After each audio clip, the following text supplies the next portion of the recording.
All right. What's up? What's up? How's it going, folks? Today, second stream with a guest and a good one today. Megan Fox. How you doing, Megan? I'm good, Tug. Thanks for having me. This is so exciting. First That's so time. funny. I was talking to my mom today. I was like, "Hey, I'm having a guest on." She likes the guest streams. And I was like, "I'm having Megan Fox on," and she was like, "The Hollywood person?" I was like, "Sort of, maybe." The Satanist with the toe thumbs? The I blood was like, drinking? I was like, I don't think I'd want that. It'd be like now with 98% more plastic.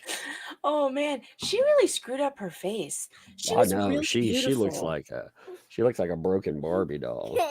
I wouldn't say it. I have the kids just walking. Hey, gotta go upstairs, baby. Go. Was that the Okay, well, cutest little tell little Sissy. interruption or Tell what? Sissy. Little kid voices are I so know. cute. I was like, I told her before. I was like, I'm having a guest on. You can't come down. She's like, promise, Dad. I promise. And then I'm right there, she's like, bam, right through the door. right. It's okay.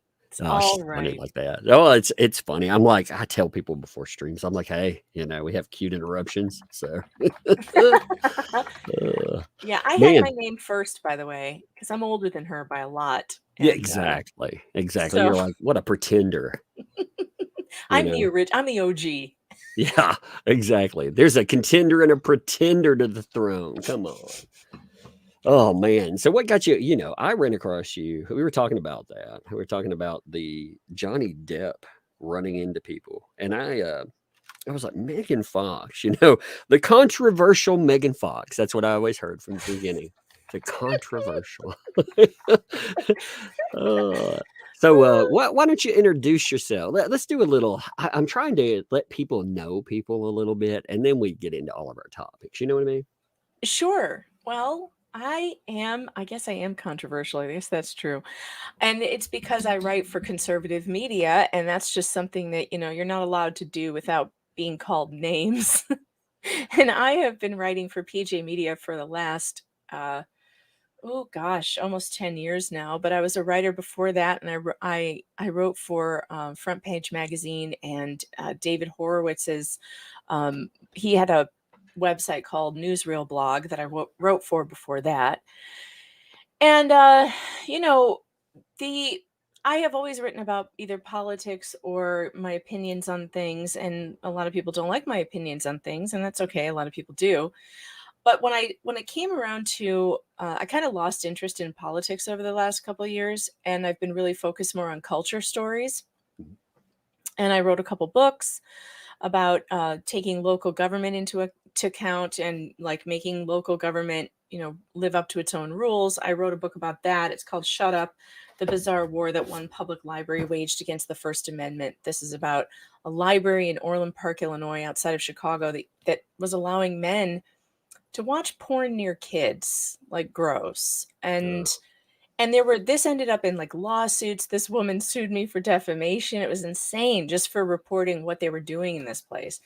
And so she got a 600-page book written about her, which is always what happens if you sue me. You can just assume you're going to get a book written about you, and it's going to have a lot of pages in it. uh, she did not win that lawsuit, by the way. It was a total draw. The judge was like, can we all go home? And we were like, yeah, we've wanted to go home from the beginning because this is stupid. And then the other book that I wrote was called Believe Evidence: The Death of Due Process from Salome to #MeToo, mhm. which is actually what brought Richie Albertini into my life. We'll have some fun with that subject And tonight. it's also what got me into the Johnny Depp trial, because I had just finished writing this book. I think it came out in 2019. 29, yeah, like 2019. And it was mostly about Brett Kavanaugh, and also then it covers all these other stories of women who have lied throughout history and literature and modern times, who have lied about things, whether it's about sexual assault or it's about other things, false pregnancies, maybe like the story we're going to talk about today. Indeed. Um, and they lied about these things to either advance their careers or harm men that they wanted to get back at. Some of these men did major hard time. And whenever they get caught in these true stories, these women never face any consequences. Never. It's really scary.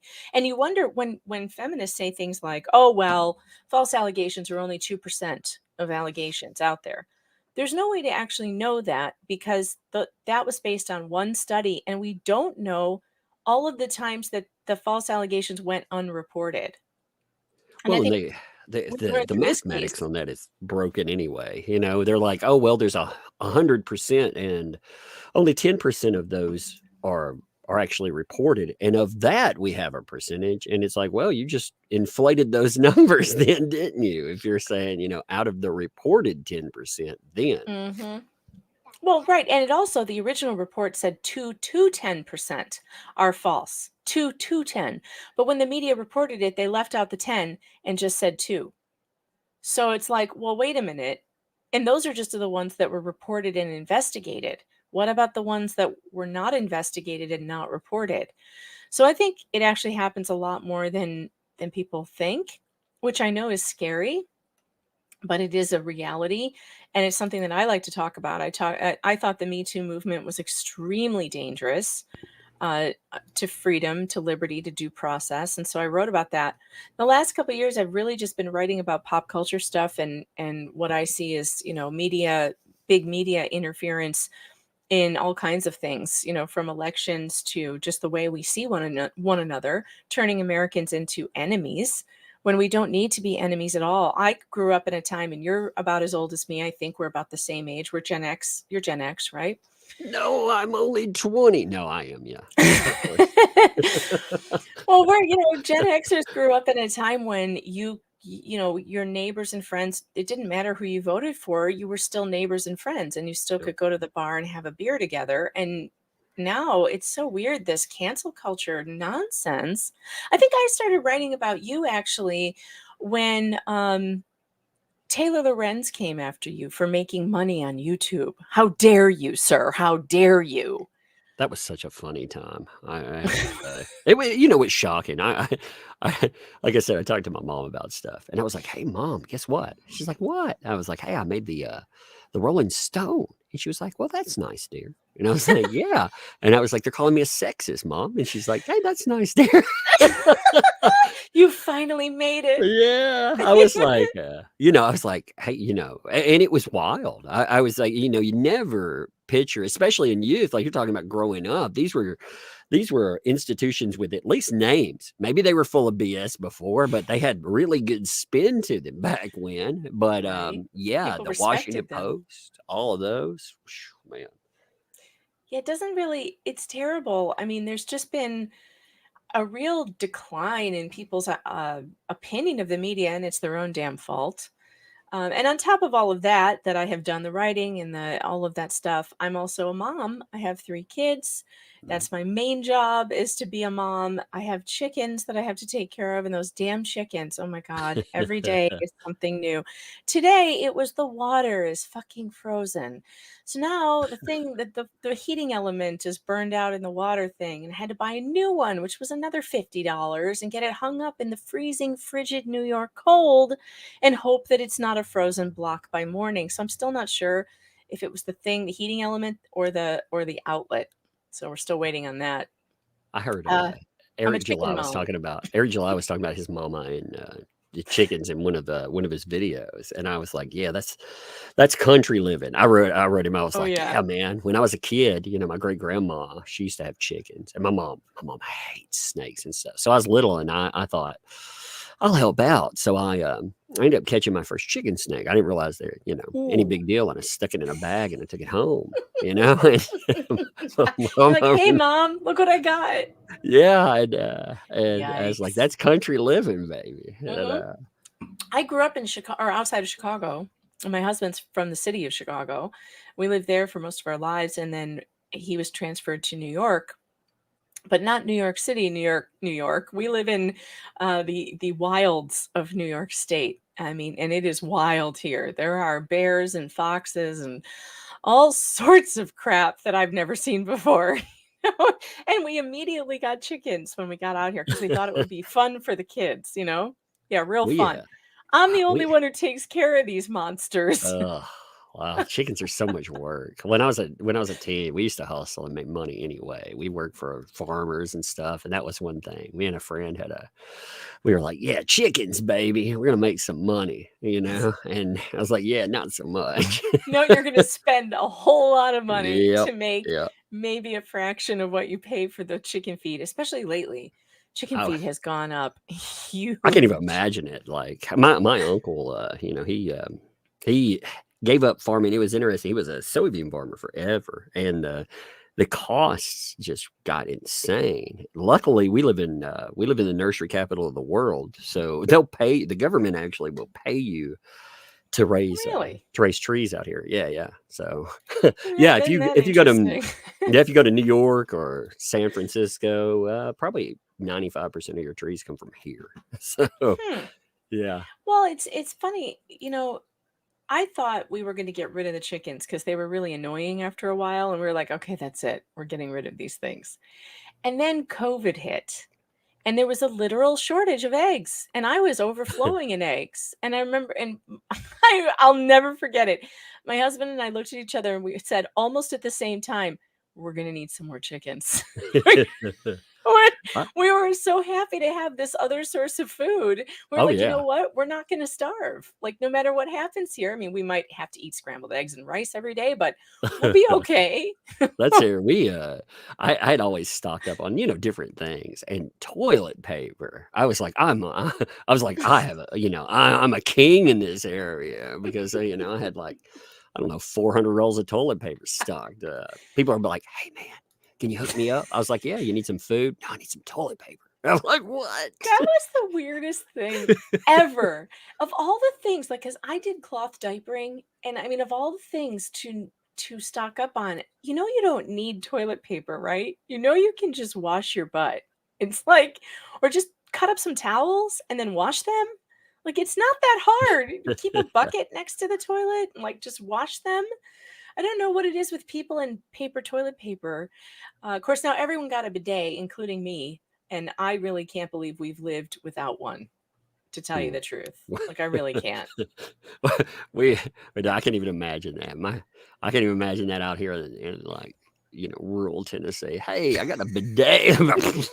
You What? get this attachment that goes onto a regular toilet, and it just showers you off. It's fantastic. I don't know why Americans live like savages. I Uh, don't. I don't I don't know, understand. man. I'm like, well, I could buy one of those, or I could buy 3 firearms, man. What's up? Yeah. Well, that's an easy decision for you, I'm sure. Actually, out here, it pretty much is, I mean, Mhm. Lord. No, I read, you're talking about your books. I I read your false allegation book, but I did not realize that was you. I looked it up after Oh, that's so you mentioned funny. it on something. You were like, "Yeah, I wrote a book about false allegations." I was like, "Oh man, I'm gonna go check that out." And I was like, "Hey, wait a minute, I've already I read have this it. book because it came out in what was it, 2019, Yeah, early? Yeah, 2019. yeah. Yeah. It was right after the Brett Kavanaugh. I based it like that's what made me write it. Watching Brett Kavanaugh and his family get dragged through that ridiculous hearing with that awful Christine Blasey Ford with the two front doors. Like, I will never forget that woman. Never. Well, Um, the Me Too thing was so it was tragic in a lot of ways, because it had all the earmarks of something that could be positive. And of course, anything that's like that, when people co-opt it, oh God, man, it becomes the most deadly weapon for people's reputations. Look what Amber did with it. Like, Oh she yeah. tried to become a Me Too superstar, right? She was banking on this making her career just explode and take off from hiring an attorney, Roberta Kaplan, who was the Me Too attorney. To like, Roberta Kaplan, God, man. remember her? And like, and then Yes. Amber also did these things where she would like the L'Oreal contract. It was all about women this and women that. I'm a voice for women, and it was so cringe. There were clearly people who went in who saw that opportunity, saw that movement as an opportunity to get more famous than they were. And Amber Heard was definitely one of them. Definitely one of them. Well, I mean, and it proved you could because not only did you have a playbook emerge, there was probably a playbook before, but you had playbook emerge on how to accuse someone and destroy their lives. But on top of that, you had people like Amber Heard that were getting paid $30,000 plus per speaking engagement, for this. Mm-hmm. I mean, Mm-hmm. that's wild. Can you imagine paying her to speak? I'm like, I'm like, I'll speak for some pretzels, and I'm like $30,000. Can you imagine? Good Like Lord. with all her word salad and platitudes, like what does Oh, she have to say? What does she have to say other than some just basic stuff we've already heard before? She thinks one of my favorite things. Do you ever watch the behavior panel, those yeah. guys? Yeah. Okay.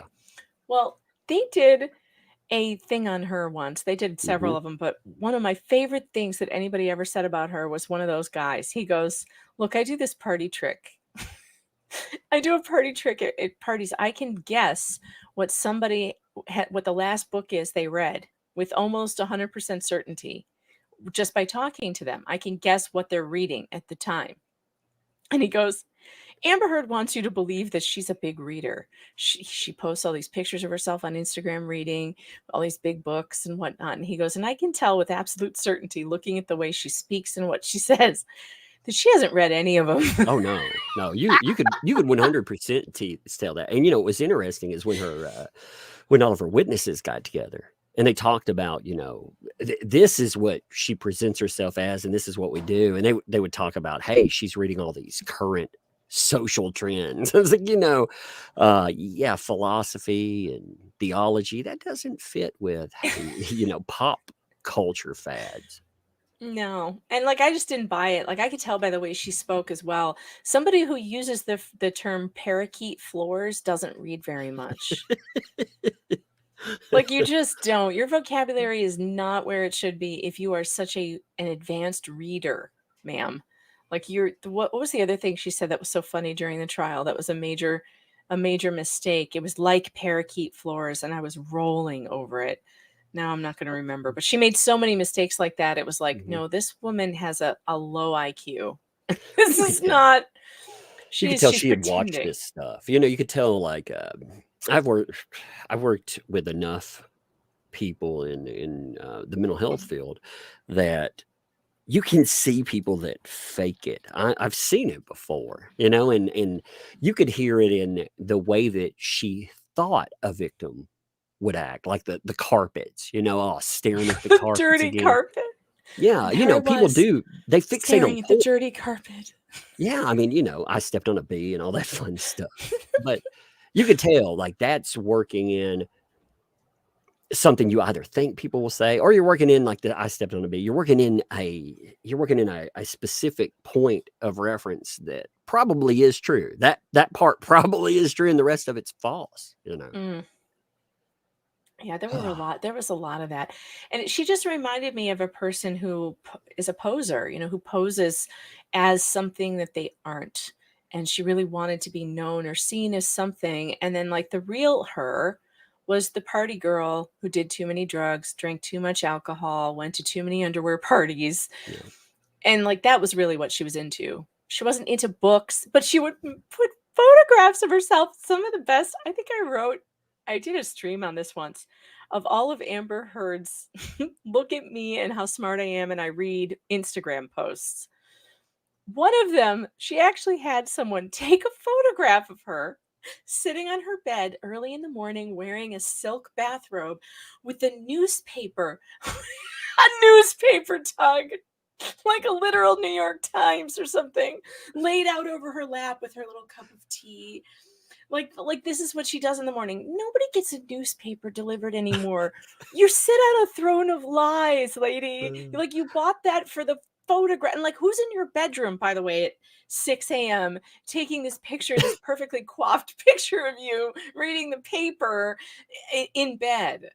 Well, I saw the same thing happening with the Aquaman. Like Aquaman 1, when they took pictures of her, before between takes, and she was like, She's "Hey, reading, look what I'm reading." but she's Yeah. getting her hair done. But this is the best part. She's like, they're all over her with them, and she's got the book up like like this. Like, yeah, you're really reading. Sure you are. Sure you are, You can lady. always tell the posers. Like me, I don't give a shit when anybody thinks about what are you reading today, Tug? I'm like, well, I put in decades reading, mental health guides and stuff. I'm probably reading some manga or a comic book today because I just don't have time to waste on some silliness anymore. I'm actually reading one of J.K. Rowling's books that she writes under a different name. Oh, the Now I'm detective books? Yeah. Yes, I'm reading one of those, and it's really good. The Robert Galbraith books that she writes, Mhm. and I'm really liking it. I just started it. I got it for Christmas. It's a really thick book, but I would have, it's something. She really is a talented writer. She pulls you in right away. And I Yeah, I think probably didn't stop reading for like 200 pages the first time I picked it up. I audiobook these days. I'm actually I listened to those not too long ago. For some reason, I don't know what it is about this, but for some reason I became interested in Bernie Madoff, because of Hmm. that Ponzi scheme size. Oh, You're talking it's a big con. Yeah. $60 billion reported, now 20 something billion actually stolen. But I was like, man, how does this happen? And going down that rabbit hole is amazing. I hate that happened, but I wish it would have been uncovered later so I could have, covered that. That was amazing. Yeah. I mean, I remember when that happened, it was like, what? People can really do this? Like, I'm so naive. I really don't think that people are out there to hurt you, you know? Like Mhm. I'm dumb like that. I I really believe that like most people are good, and then I realize, shit, that's Well, not most people, true, well, maybe. I think the majority of people are there just trying to get by. It's like I forget. Well, the last guest was talking about horseshoe theory. We have extremes on either side, but and that's in politics or anything else. But that's also in what I would consider damaging people. Yeah, you have them, and you hear all about them too. And unfortunately, like you said, in politics or social movements, that it makes us hate each other. We see Mm. these extremes, and we distrust everyone. It does make us hate each other, and I don't want that anymore. Like, that's what I try to do on my channel. I have a YouTube channel, and I cover mostly court stuff, mostly because I've been covering family court corruption and CPS corruption most of my career, and that's the thing that I'm most passionate about are the like false allegations against families. And that was one thing that made me really angry at Albertini on your behalf was for people calling just because you were covering this Johnny Depp thing and weren't on the right side, according to some people, that you deserve to have your children put at risk and their safety put at risk to get thrown into the foster care system, which is responsible for the most heinous abuse of children in this country. Our own State Department says that 60% of kids rescued in sex trafficking came from foster care, and that people would take your opinion and risk putting your children into that system when they know for a fact that they're safe at home makes me so angry. And it didn't just happen to you, it happens to people all the time, every day. False allegations are not just about sexual assault. False allegations are made every day to that 800 number.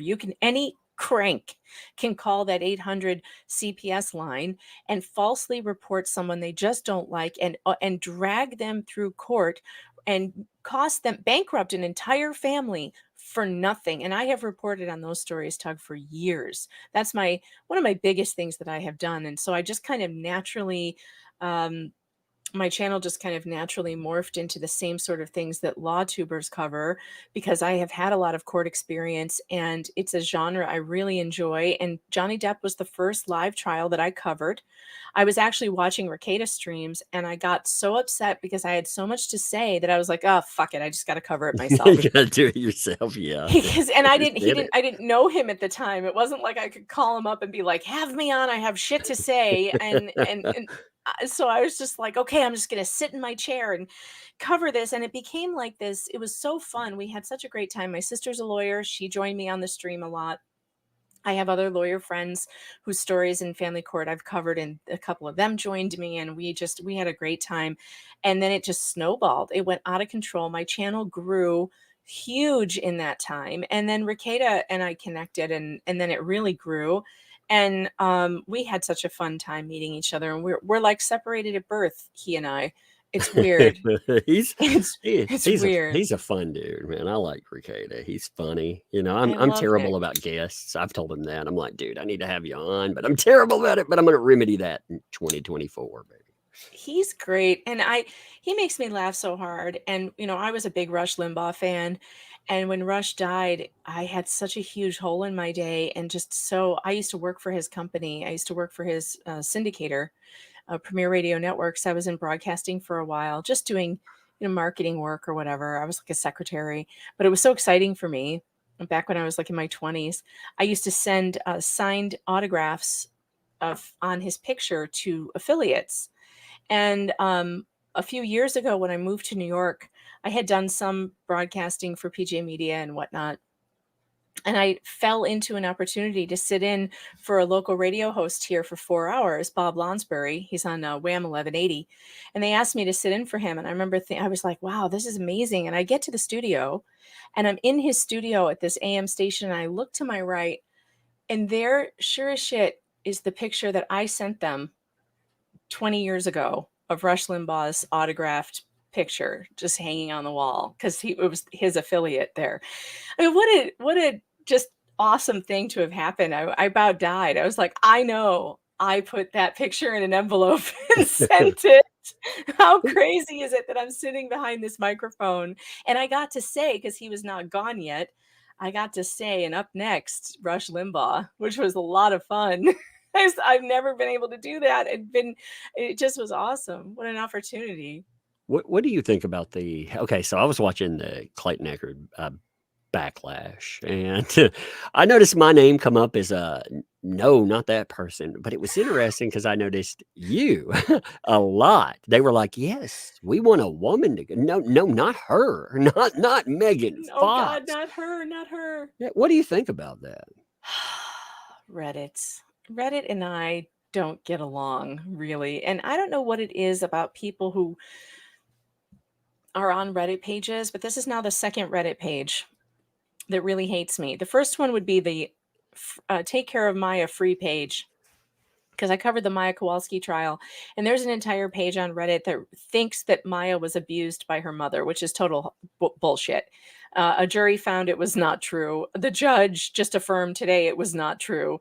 And they just can't see past their own biases, right? So that page hates me.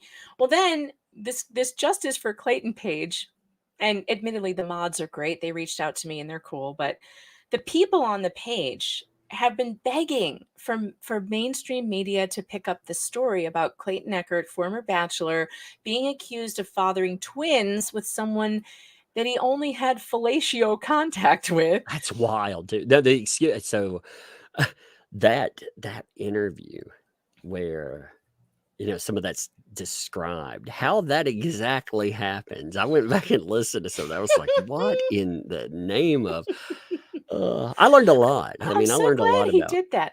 I'm actually so glad that he did that, even with all the details, the gross details, because it kind of needed to be said. Like, we're at this point now where she's accusing you of impregnating her. We need to know the gory details. We need to know how this allegedly happened.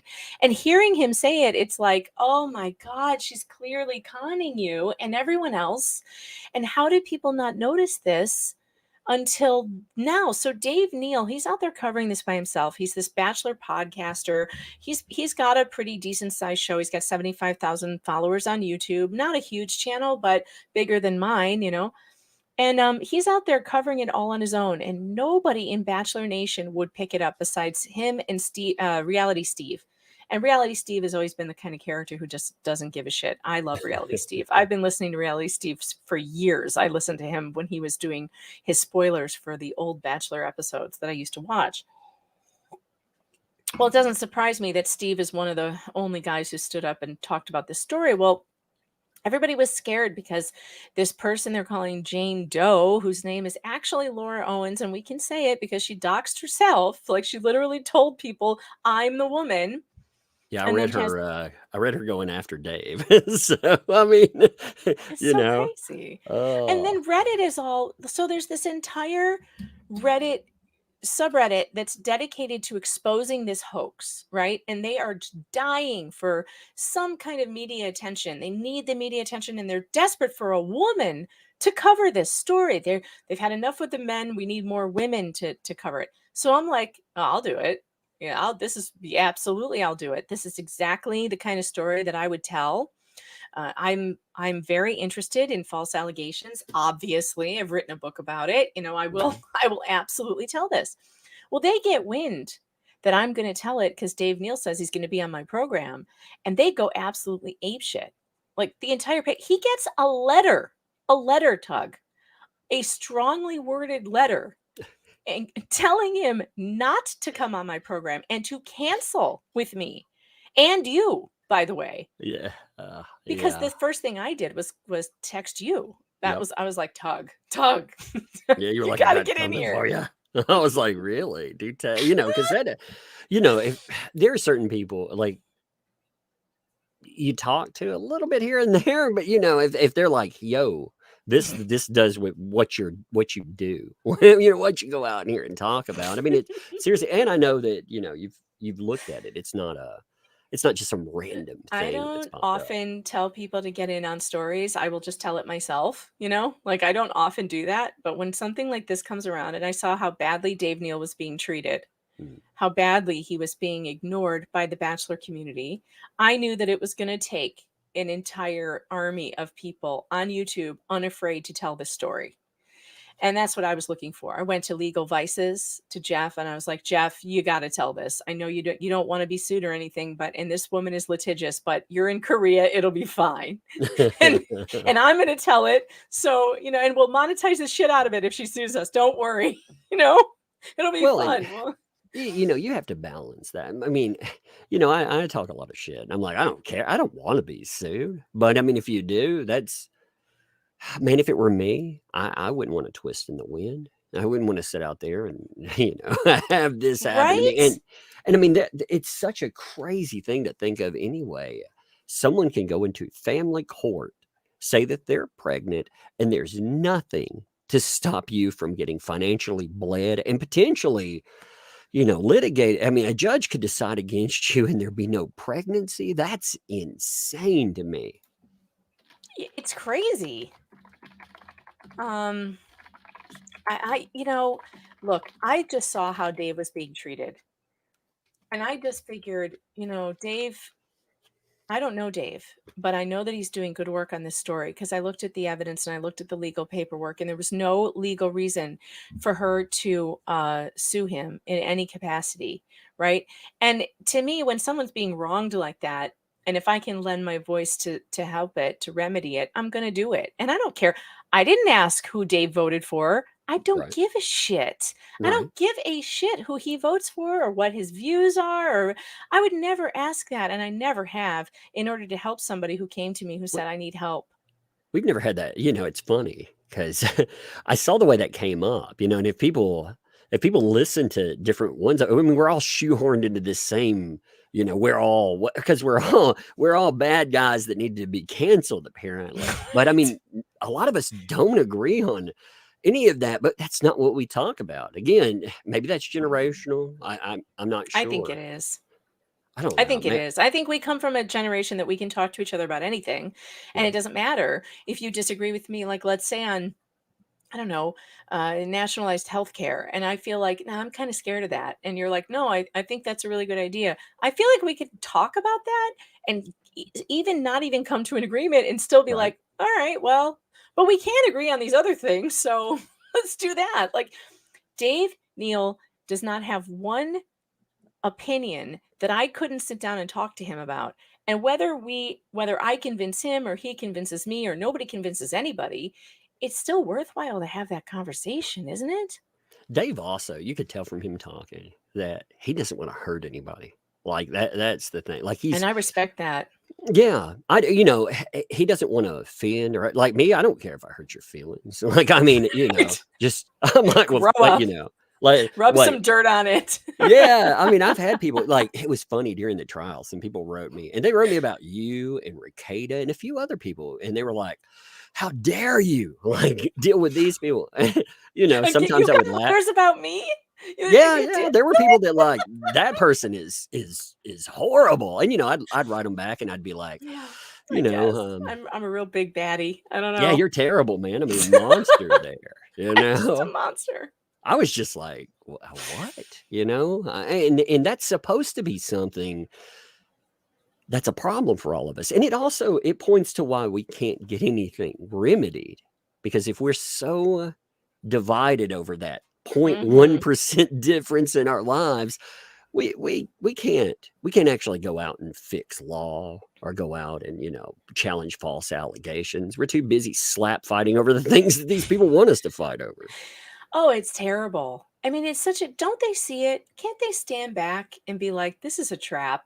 There's no reason for us to hate one another the way we do. I don't hate anybody. I really don't. I'm pretty sure that I don't like Laura Owens very much for what she did to Clayton Echard, but honestly, I still want her to get some help. I still think at the end of the day, she's somebody who's very disturbed and needs help and needs a community around her to support her. And I hope her parents do that for her.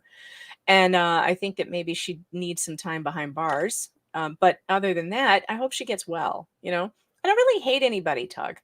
Um, I do. and I feel like it's so I well, all right. There might be a few. We might be able to give me one more glass and we will make a list. do. But It'd be I like mean, it'd be like you know what evil I Santa mean. Claus. It'd be like Santa Claus in January. We're making a list and checking it twice, baby. But you know what I mean. It's like I can't think of anybody that I would spend the amount of time hating that these people hate and like writing letters to tell people not to speak to other people. It's so juvenile and junior high. It's like I I I don't get the point of it. So they're writing letters to Dave Neal and telling him, and good for Dave. Not only did he say no, I'm not going to let you tell me who to talk to, but he made an entire video about why. I saw that And right before it came on. I thought it Yeah. was really good. I thought it was really good. Like, hey, Bernie Sanders goes on Fox News. I'd go on Tucker. I'd go on Megyn Kelly. Like, you can't, why wouldn't I? I want to reach their audience. It's not necessarily the person I'm trying to reach, but I want to reach their audience because they haven't heard about this story. And if they're willing to tell the story, damn it, I'm going on. Good for him. Because if he hadn't done that, if he had caved to that ridiculous demand, I don't think this story would have gone as big as it has now. I mean, I'm hearing that Emily D. Baker may be picking it up. I know that Ian Runkle is looking at it. I mean, it could get a lot bigger, Tug. I hope so. That's It the thing. should. You don't want to be the tip of the spear like that. That's the problem with Dave Neal. Usually, there's at least media or something to push away. I saw that with the Depp trial. There were a handful of people. I'm not including myself in this. I make YouTube videos. I will take information and I'll put it in a way that other people can read, disseminate it. But those folks, I mean, you pay a high price for it, and yeah, you don't want to stand alone. It's like you said, actually, you're like, if there's enough of us that cover this, that not one person can be singled out. She can't sue us all. What is she going to do? She's going to sue everybody?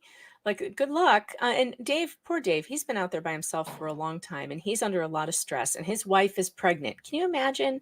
So he's got a pregnant wife. He's moving across the country and he's being sued by a psychopath. And for nothing, for just telling us, for just reporting news the way I report news every day. I wrote an article about Laura Owens using her name with all the publicly available documents to show her, to teach her a lesson, to show her, guess what, lady, you are not untouchable. You are just like everybody else. And if you file public documents on the public record, your name and your entire story can be written about and will be written about. So don't F around with me, lady, because you will not win. And I told her, because everybody else gets these, threatening letters from her. Law Talk with Mike got one. I didn't get one. I'm upset. I know. I feel very left out, but I think it's because I told her I said right in the beginning, Laura, you want to email me? Go ahead. Here's my email address. But know this, it will be shared publicly. And everyone I know is a lawyer. So if you want to screw around, you can find out. You can find out. But you're not getting anywhere with me. You will not scare me. You do not intimidate me. I have beat way more powerful people than you. You can read that in this book here. I went up against a public library, bitches. Like, these people have money. They had all the budget to come after me, and I still won. So nah, I'm not worried about it. What am I knocking over? All right, I'm knocking things over now, Tug. I do. That's what I love about not being on the camera. It's funny. You were talking about going on different shows, by the way.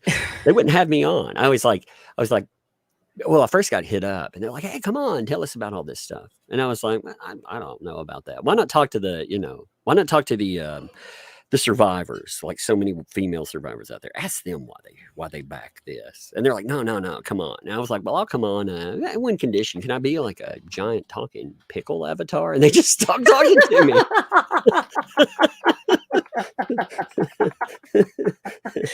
That's probably, besides Tug's tits, that's probably my favorite avatar of yours. I just love it. I love the pickle. I love the fact that when Tug's tits was trending on Twitter, I don't think I stopped laughing for 2 days. Oh my God, that was funny. It was so funny. It also shows you, you can either have fun with stuff. Like some people I know, like I got by that, like, oh my God, Rakela Law, like I was like, no, it's funny. It's funny. What are your problem, folks? I like the shortening of that Umbrella Guy Tug. You don't think that started as a sex joke? The first person who noticed that was not me. They were like, they used to say, go on that Umbrella Guy show and get a Tug plug, baby, for your stuff. And I was like, that's hilarious. Yeah, that's so funny. Oh. Oh, today we played the ghost tour, Schrodinger's twins bingo today on my stream. It was on Jeff's stream. It was so funny. My chat on Locals, meganfox.locals.com. If you want to join the funniest chat on earth, that's where it is. They made a bingo game for Laura Owens and her Clayton Echard twin scandal, and it is so stinking funny. I've played it at least twice on stream now because it's so funny. Locals, if you're listening, I know you're listening, you're over there. Why don't you link me again to the bingo game so I can show Tug? It's one of the funniest things. I want to see it now. It's one of the funniest things you ever saw. So Locals, get me the link because I didn't bookmark it. I was dumb and I forgot to bookmark it. That's right. Locals, get your Tug plug on. What do you think is going to happen with that case? How do you think that's going to play? Do you think Clayton Echard will follow it all the way through? I hope so. I don't like how he's signaling to her that he will drop everything if she just admits to it and gets help. I mean, I guess that's one way to go. You could, and I guess that's the parameters he's put out there. I just don't see her doing that. I actually think he will never get justice unless he sues her in civil court for defamation and all the rest of it. Emotional distress. And it's not just him. So she's done this to 2 other men that we know of. There is a 4th man, possibly now. There's been a name floated. I don't know. I haven't verified, but I would not be surprised if there were more men.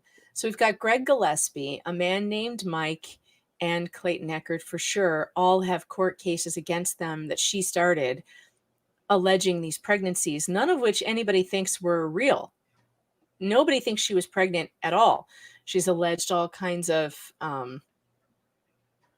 abortions and things like that, but without any proof. Yeah. Like, once you see something that's a giant fraud like that, and you're like, yeah, a serial offender, yeah, it really does promote the question of what the hell. That is such an insane way to false accuse people too. Yeah, and this bingo document here actually gives a really good summary of the story. There you go, Tug. There it is. I'll plug it up here. The pregnancy mouth conceptions bingo. Mouth conceptions. Oh no. We have twins, cluster B disorder, Dave Neal appearance, false pregnancy tests, fake crying, cease and desist, bamboozled court judge, Nicholas appearance. Well, that's Nicholas Starro. Hoodwinked law enforcement, mouth babies, my own personal threat letter. Defamation, Megan's unhinged cackle. You know that was coming. Fun voices, poorly written legal documents, and the free space. Jane Doe get wrecked. Man, no gluten in there, man. I'm disappointed. No gluten. I know gluten should be in here. So it's fun. You get to actually check them off as you go, as you talk about the story. And we got bingo twice today. Oh man. It's so fun. That's awesome. I actually love those. I love the social bingo games. We played those for Johnny Depp's case, and we did that with the Vic Mignogna case. That's actually the first case. That's I met Ricada Long before that because of comics, but I really got to know Ricada and some other great people because of the Vic Mignogna case. And that's where I want to cover pop culture stuff, and every now and then I slip into it, but man, it's hard to, because it doesn't feel like it matters a lot of times. You know, it's hard to be like, yeah, you see that new show from Warner Brothers, and it's like, man, people are out there having their apps, having everything taken from them, and it's hard to ignore that. Right? Yeah, this is a really important story, and it kind of crosses over that barrier where a story is both entertaining and also important. Yep. That doesn't happen very often. You know, it doesn't happen very often where people are being entertained, but also you're doing something good by reporting it. And yeah, we're making up funny bingo games, and there's a lot of like sex jokes and stuff, because I'm sorry, this story was made for LawTube. It's insane how made for us it really is, with our 12-year-old sense of humor. Well, and it is. I mean, there's so many pieces of it. When you ridicule it, it kind of sticks it in the public's mind too. Again, the mouth baby. Come on, man, what is up with that? Tonsil twins. I know it's the sex education has failed in this country. If we have women running around there telling men that they can get pregnant through blowjobs, and those men actually tend to start believing them. Now, I can't blame Clayton all that much. I mean, this woman is really good at manipulation and gaslighting, and you know, she made up this story about there being, you know, some of his junk down there when she was done, and you know, I don't know. He thought maybe she ran to the bathroom and did some kind of shenanigans in there. I mean, who knows? Who knows? And I mean, stranger things have happened. So it's That's not what I would think. I would definitely think that she went and basically impregnated herself. That's where yeah, when I heard this Kitty, story, she wasn't claiming she swallowed it and got pregnant. She was claiming that there was some of it when they were grinding. Although she said it was from the one before. They had 2 episodes of this. Which, if Clayton can be, you know, criticized for anything, it seems that he's a little selfish in the bedroom, because they had 5 hours together, and in 5 hours she gave him 2 Hummers, and it doesn't sound like she got much back. I mean, I was just like, he's got some pretty hardcore little swimmers, you know. It's yeah, she's claiming that the old stuff from Hummer number 1 was on him while they were grinding naked, and somehow but of course sperm dies within 2 minutes of being exposed to oxygen. So yeah, like that really doesn't jive either. That's why he got on The Bachelor, though, because you know he had super sperm. You didn't know that?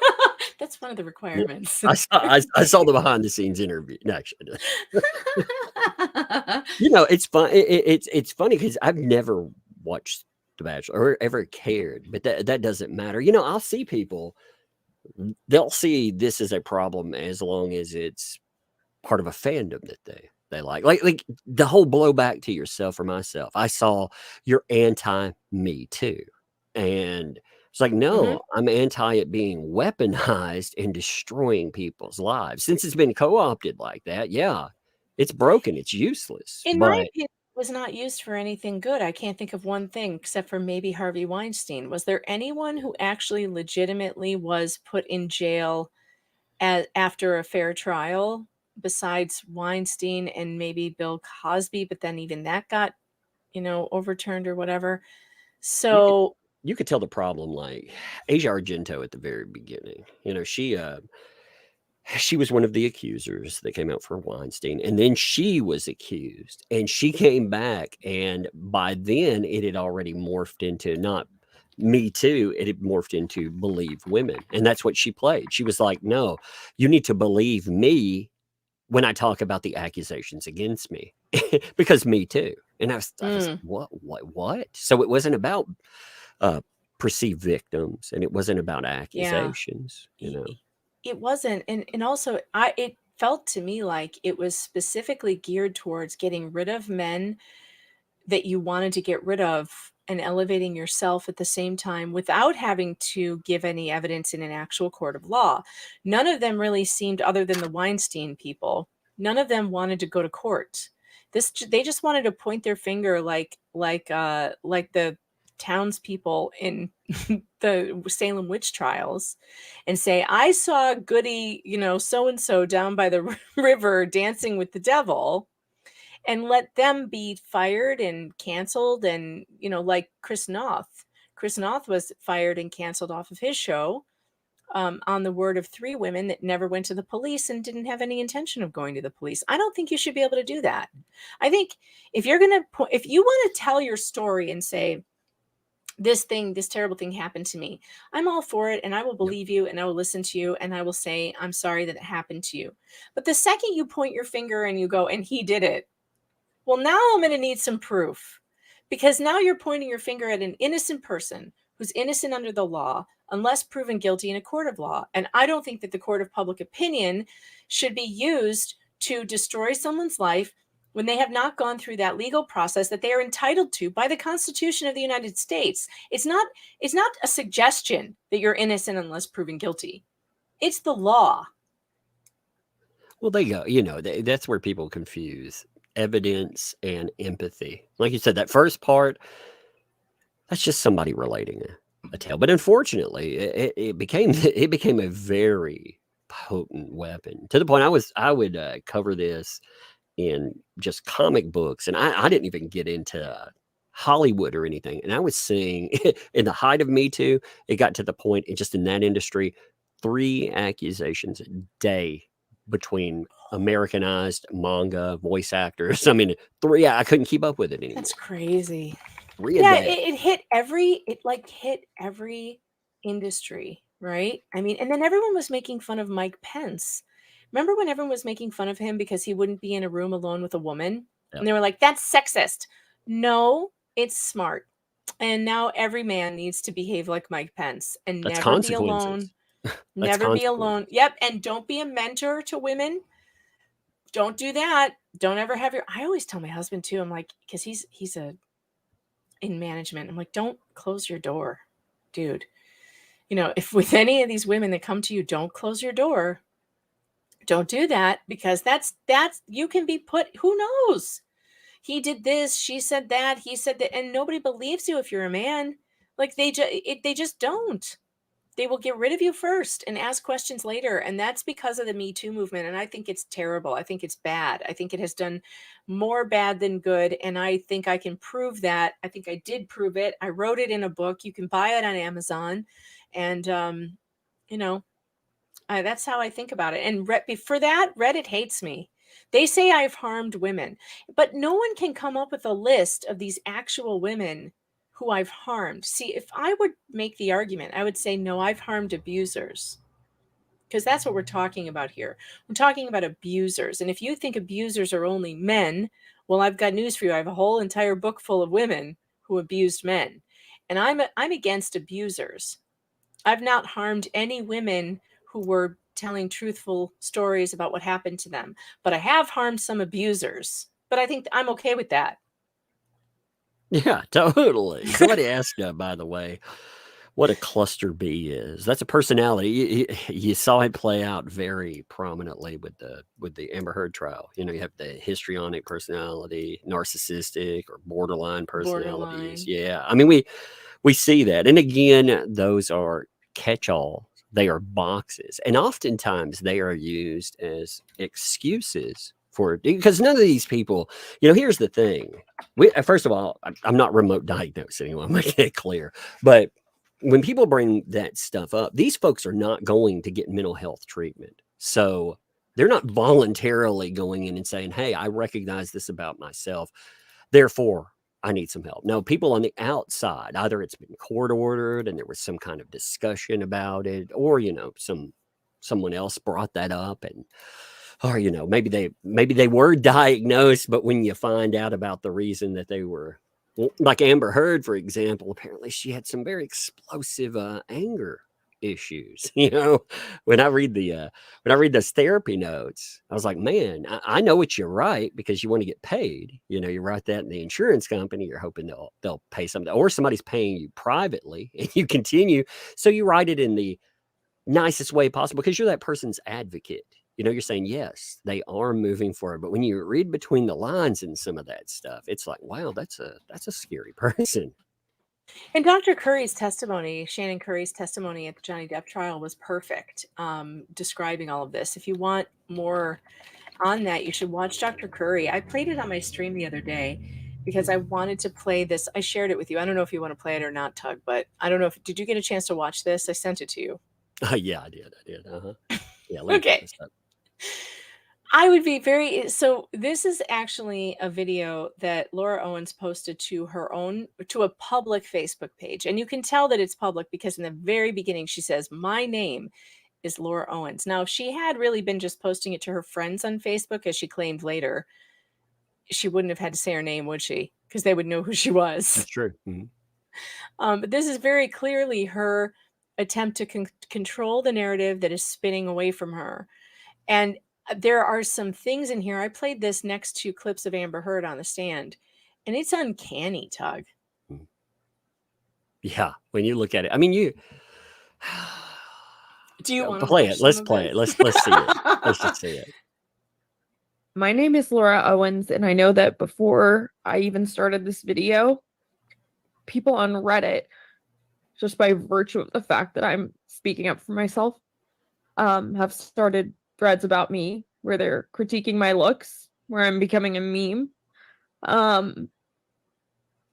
And content creators like Dave and Steve are happy because they have something to talk about on their podcasts and YouTube channels tomorrow. So they have all of that.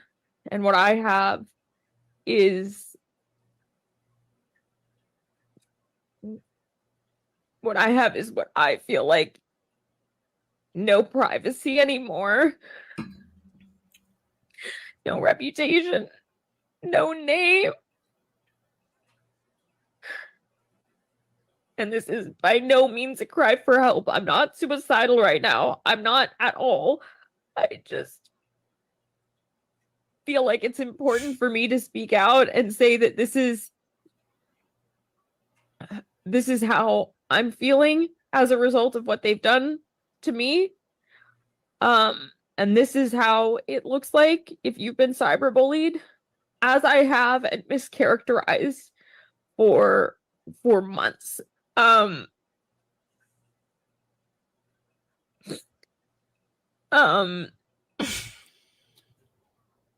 Since I became pregnant by The Bachelor,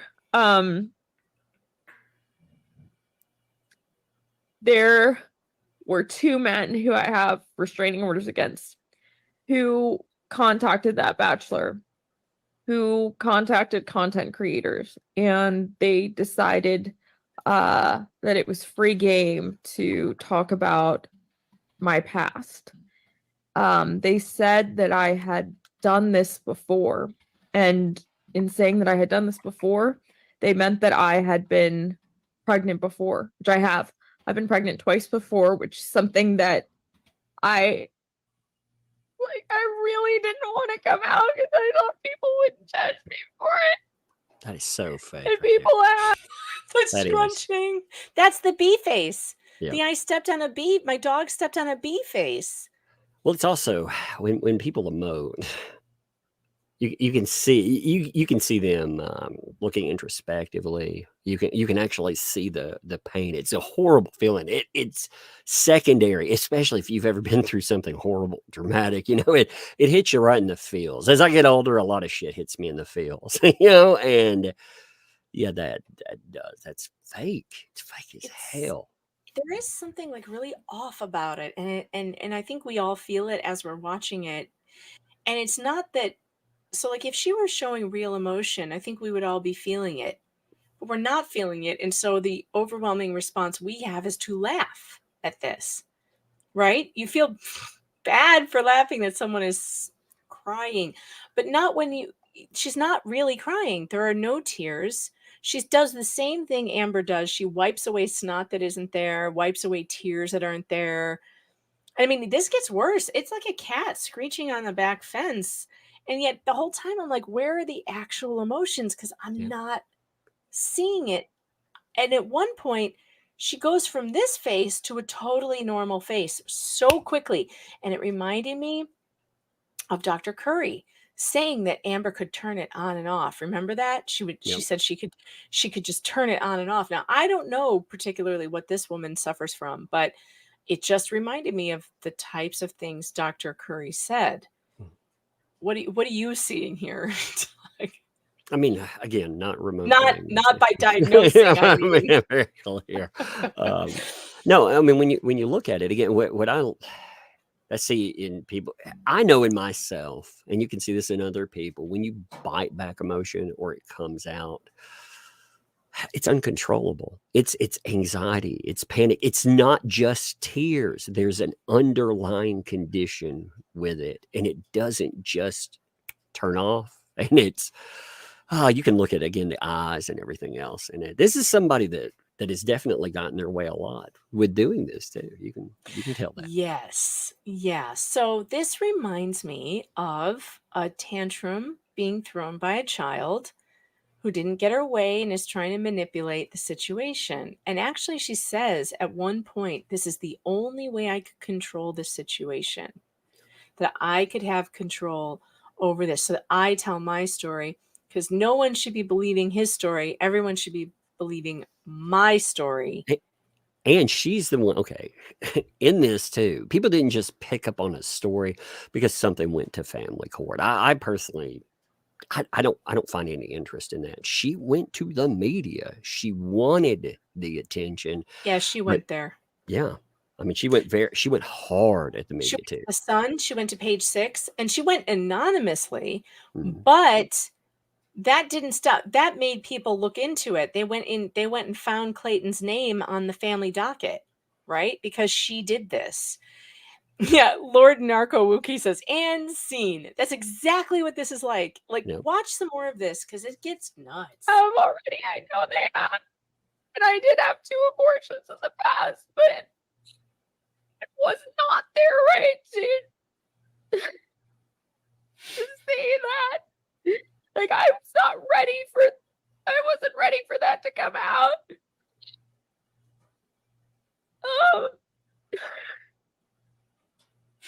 And I've been really, really harassed for it. Dave has made more than 50 videos and 4 like Wait, podcasts stop that. Dave, you're an amateur. Look at me. 1,000 videos they claim about. They're like, that monster Tug, he's made 1,000 videos on the same thing. Amateur. What an amateur. Dave, you're not working hard enough. Damn. 50, that's it? Megan Fox, why did you say that about me? Is that what I need to do? Like if I'm ever Sounds like Gollum. Gollum. Yes. My precious. Like, oh Lord. Yes, and like I don't know if she thinks that like this screechy thing is like more believable, but this video actually makes Amber Heard look like a more like a believable witness. As I put the two next to each other, I was like, damn, Amber actually did good compared to this one. That's sad when you think about it. You know, to be Amber practiced it in court for 6 years. This lady had practice, but Amber had 6 years of people being like, "No, that's not real." This lady, she's just now at that, because when you look at Heard in 2016, when she's first there, being challenged in a courtroom, you see stuff like this. You see the fake. You see the indignant.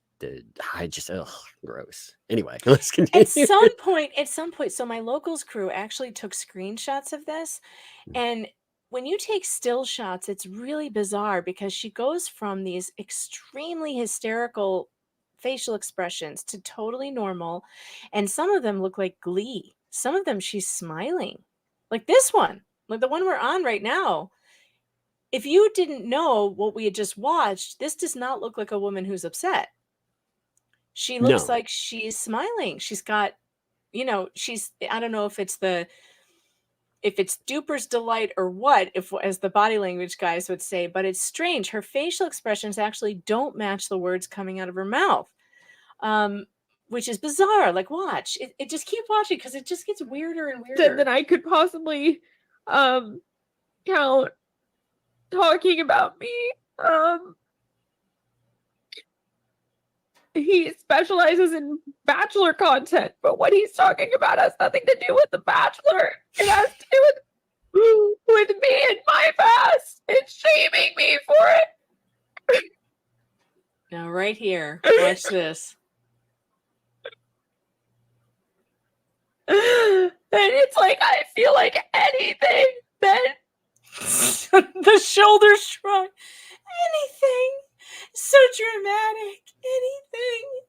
It's just interesting how some people, they think you convey emotion. Again, what people they think they're looking for. Again, you can see people that are having an uncontrollable moment. They're dipping into something, because again, all of this, you have to think underlying what's coming out in the moment. This would be a trauma. It would be anxiety. This would be scarring, depression, whatever came from, again, all of these things that supposedly happened with the past and are again, popping up in the future or in the present. It's funny how you just don't get an authenticity from this at all. Like, there's something that, okay, this is like being on a jury, right? So you're on a jury and your job is to evaluate the witnesses and their credibility. And one of the things they tell you when you're on a jury is that you have the right to take into consideration all the things you know as a human being: body language, the way that the witness presents themselves, how the witness speaks. If I'm on a jury and I'm watching this, I'm like, lady, I don't know how to tell you that you're full of shit, but you are full of shit. Everything in my body is telling me this is full of shit. I can't explain why, and this is one of the reasons why a lot of people are like, body language is bullshit. I actually don't think it's bullshit, but I don't think that you can absolutely define it. But I do think people, because we are animals, we're mammals, I think we know instinctively when we are being fed bullshit. Yeah, And we have this is- outliers. We have people like that don't make eye contact. Like myself, I don't make eye contact with people all the time, because it's the same thing. Like now, like I laugh at stuff. It just comes out at inappropriate times. We have our own tales that are ourselves, but 99% of our behavior is still right there. Yeah, like the humans actually communicate non-verbally on a high percentage. So a lot of your communication with the person in front of you is nonverbal body language communication. You don't even know you're doing it. And it gives people a certain feeling about you. And the feeling that I get when I watch her, just my layperson, if I'm in a jury box, I'm looking at that, I'm trying not to laugh, because this is so unbelievable and incredible. This would be a perfect alarm, though. Like if I needed to wake up, you doing there? Oh my God. You know, turn it With the, off. I like that. My favorite part is the exaggerated breathing. Like what? That's not how people cry. Yeah, The it's supposed behavior to add in. panel. Does It's anybody people know adding that? in. Well, it's adding in fake panic, and again, it's thinking. That's how you convey it. Versus again, if you watch people, I've had panic attacks. It's horrible, horrible feeling. Feel like you're dying from a heart attack. Stuff coming up in like recollection, man. There are certain things that come up in recollection, man. I have trouble biting back emotion. It comes up. In fact, that's why I don't work with little kids anymore. Like listening to everything that they say, man, it causes secondhand trauma. You can see it. And if you've ever experienced that kind of stuff, yeah, your bullshit detector goes off hardcore with people that fake it. And that's what happened to Amber Heard on the stand, Like we were watching her going, what? Nothing you're saying is matching like how we're feeling about this. Like nothing. Like her emotions weren't matching. She was showing all this anger in her face when she was talking about being hurt and stuff. And it's like, no, you have the wrong emotions on your face. You're showing disgust and anger, and like we notice that. We notice that whether you notice it or you don't. You notice that the words coming out of her mouth don't match what's coming out of her face, and that is what's going on right here. It gets worse. Like I can't help but laugh. And I, was like embarrassed or ashamed of like these 2 prior abortions have just been brought to light and have been like just things that have helped him monetize the channel.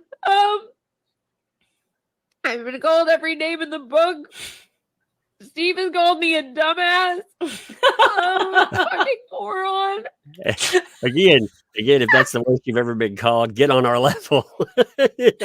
Man, wouldn't you love it if the only thing people ever said about you was that you were a dumbass? Yeah, when I've read, like, you're talking about Reddit, I read the stuff they, were like, oh yeah, I was like, that's pretty awful shit that they put on your names, especially anybody, but especially men, man. When you want to destroy a dude, they know. Oops, whoops, sorry, that How was my dare fault. you? No, I hit heard a that. button. You Uh-huh. know what they called me on Reddit? They called me an alt-right, anti-vax fascist. That's what they called me. Like, God bless you, Laura, that you've only been called a dumbass. Like, I wish on my best day someone would call me a dumbass. Like, alt-right, anti-vax fascist is what I was called. I've been called a Nazi. Like, yeah, people call you things to cancel you. They're not, ridiculing you because you're not that smart there, like her, They're calling you a moron because, well, maybe you're a moron. That's what she's going with. But maybe it's not the worst thing I've ever heard. You know what Reddit called me? I actually posted this the other day because it was so funny. It was one of the funniest things I've ever seen in my whole damn life. And sometimes Reddit really does come out with the best insults. And let's see, I posted it to Twitter. Here it is. Look at this. I cannot fucking stand this woman. She's homophobic, racist, xenophobic, transphobic, misogynistic. Literally, her personality is assembled like a demonic pizza with toppings from hell. Oh, that's awesome. That would be a great, that'd be a great intro, like, for a book, like a review. I need to put it on a t-shirt, I think. She stated that public schools that support Pride Month are teaching kids LGBTQ propaganda. Yeah. She called queer culture a fucking cult. Yes. She has like an egregious amount of articles dedicated to shitting on Meghan Markle that are just laced with insidious racist comments. Now, I object. There's no racist comments in any of that. And I don't have an egregious amount of articles. There's maybe 3. She calls trans people groomers, believes drag queens should be banned. Well, that depends. Banned from what? From elementary schools? Yes. From adult clubs? No. I think we should be able to, differentiate. Like, this is This You're is talking a about nuance here. You're talking about, how did this come up in there's context. there's Yeah. context to this, Yeah. people. Like, not banned from Earth, just banned from elementary schools. Could we maybe just keep it to the adult clubs? That would be great. Like, this is a deplorable woman with the nastiest set of beliefs and zero journalistic integrity, and I am begging all the attorneys, plaintiffs, and J Hatch to not grant her exclusive interviews because she is vile, and her abhorrent, bigoted views do not deserve to profit and platform off this case or literally anything on this planet. Edit. She called the docuseries about Marilyn Manson, noted rapist and serial sexual assaulter, a smear campaign. Girl, it's not a smear if it's true. That man should be under the jail. That's that right there. That's the problem with all these fucking people. You're a fan of a person. That's why you don't want that one person accused of something because you're their fucking fan. That is the issue. We will never fix these issues if you can't understand innocent until proven guilty. And I'm sorry, but the case against Marilyn Manson is a scam. It's a scam. It's a smear campaign. It's absolutely a Me Too fail. It's another Me Too fail. And it should never have been given the light of day, ever. I won't subject you to any more of the cat screeching on the back fence, but it all pretty much goes on the same way from there. It does. I was like, Lord, just the way it.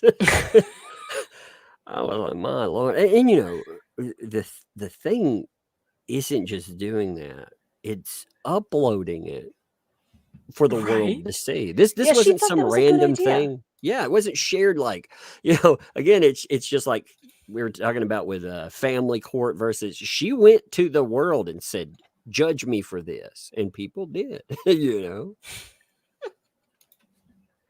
my God. It's strange. And then, but she's a specific type of person who thinks that you're not allowed to take what she says and have an opinion about it. So immediately after posting that, and she saw that people were pushing back on it and saying this is absurd and you're lying, she immediately changed it to friends only, and then claimed we weren't allowed to have it or have access to it, or no one was allowed to talk about it because she put it behind her friend's wall. Lady, that's not how this works. You put it out there in public. Now, you regretted it quickly, but that doesn't mean that people didn't grab it and it's out there because you chose to do that. It's like Generation Z, and she's too old for this, so I don't know why she's engaging in it, but Generation Z has this thing about filming themselves crying in cars and posting it on the internet, and then we make fun of it, and they're like, that's bullying. Well, for God's sake, keep your embarrassing behavior not online. How about that? I can't imagine like videotaping myself for some of the things people do.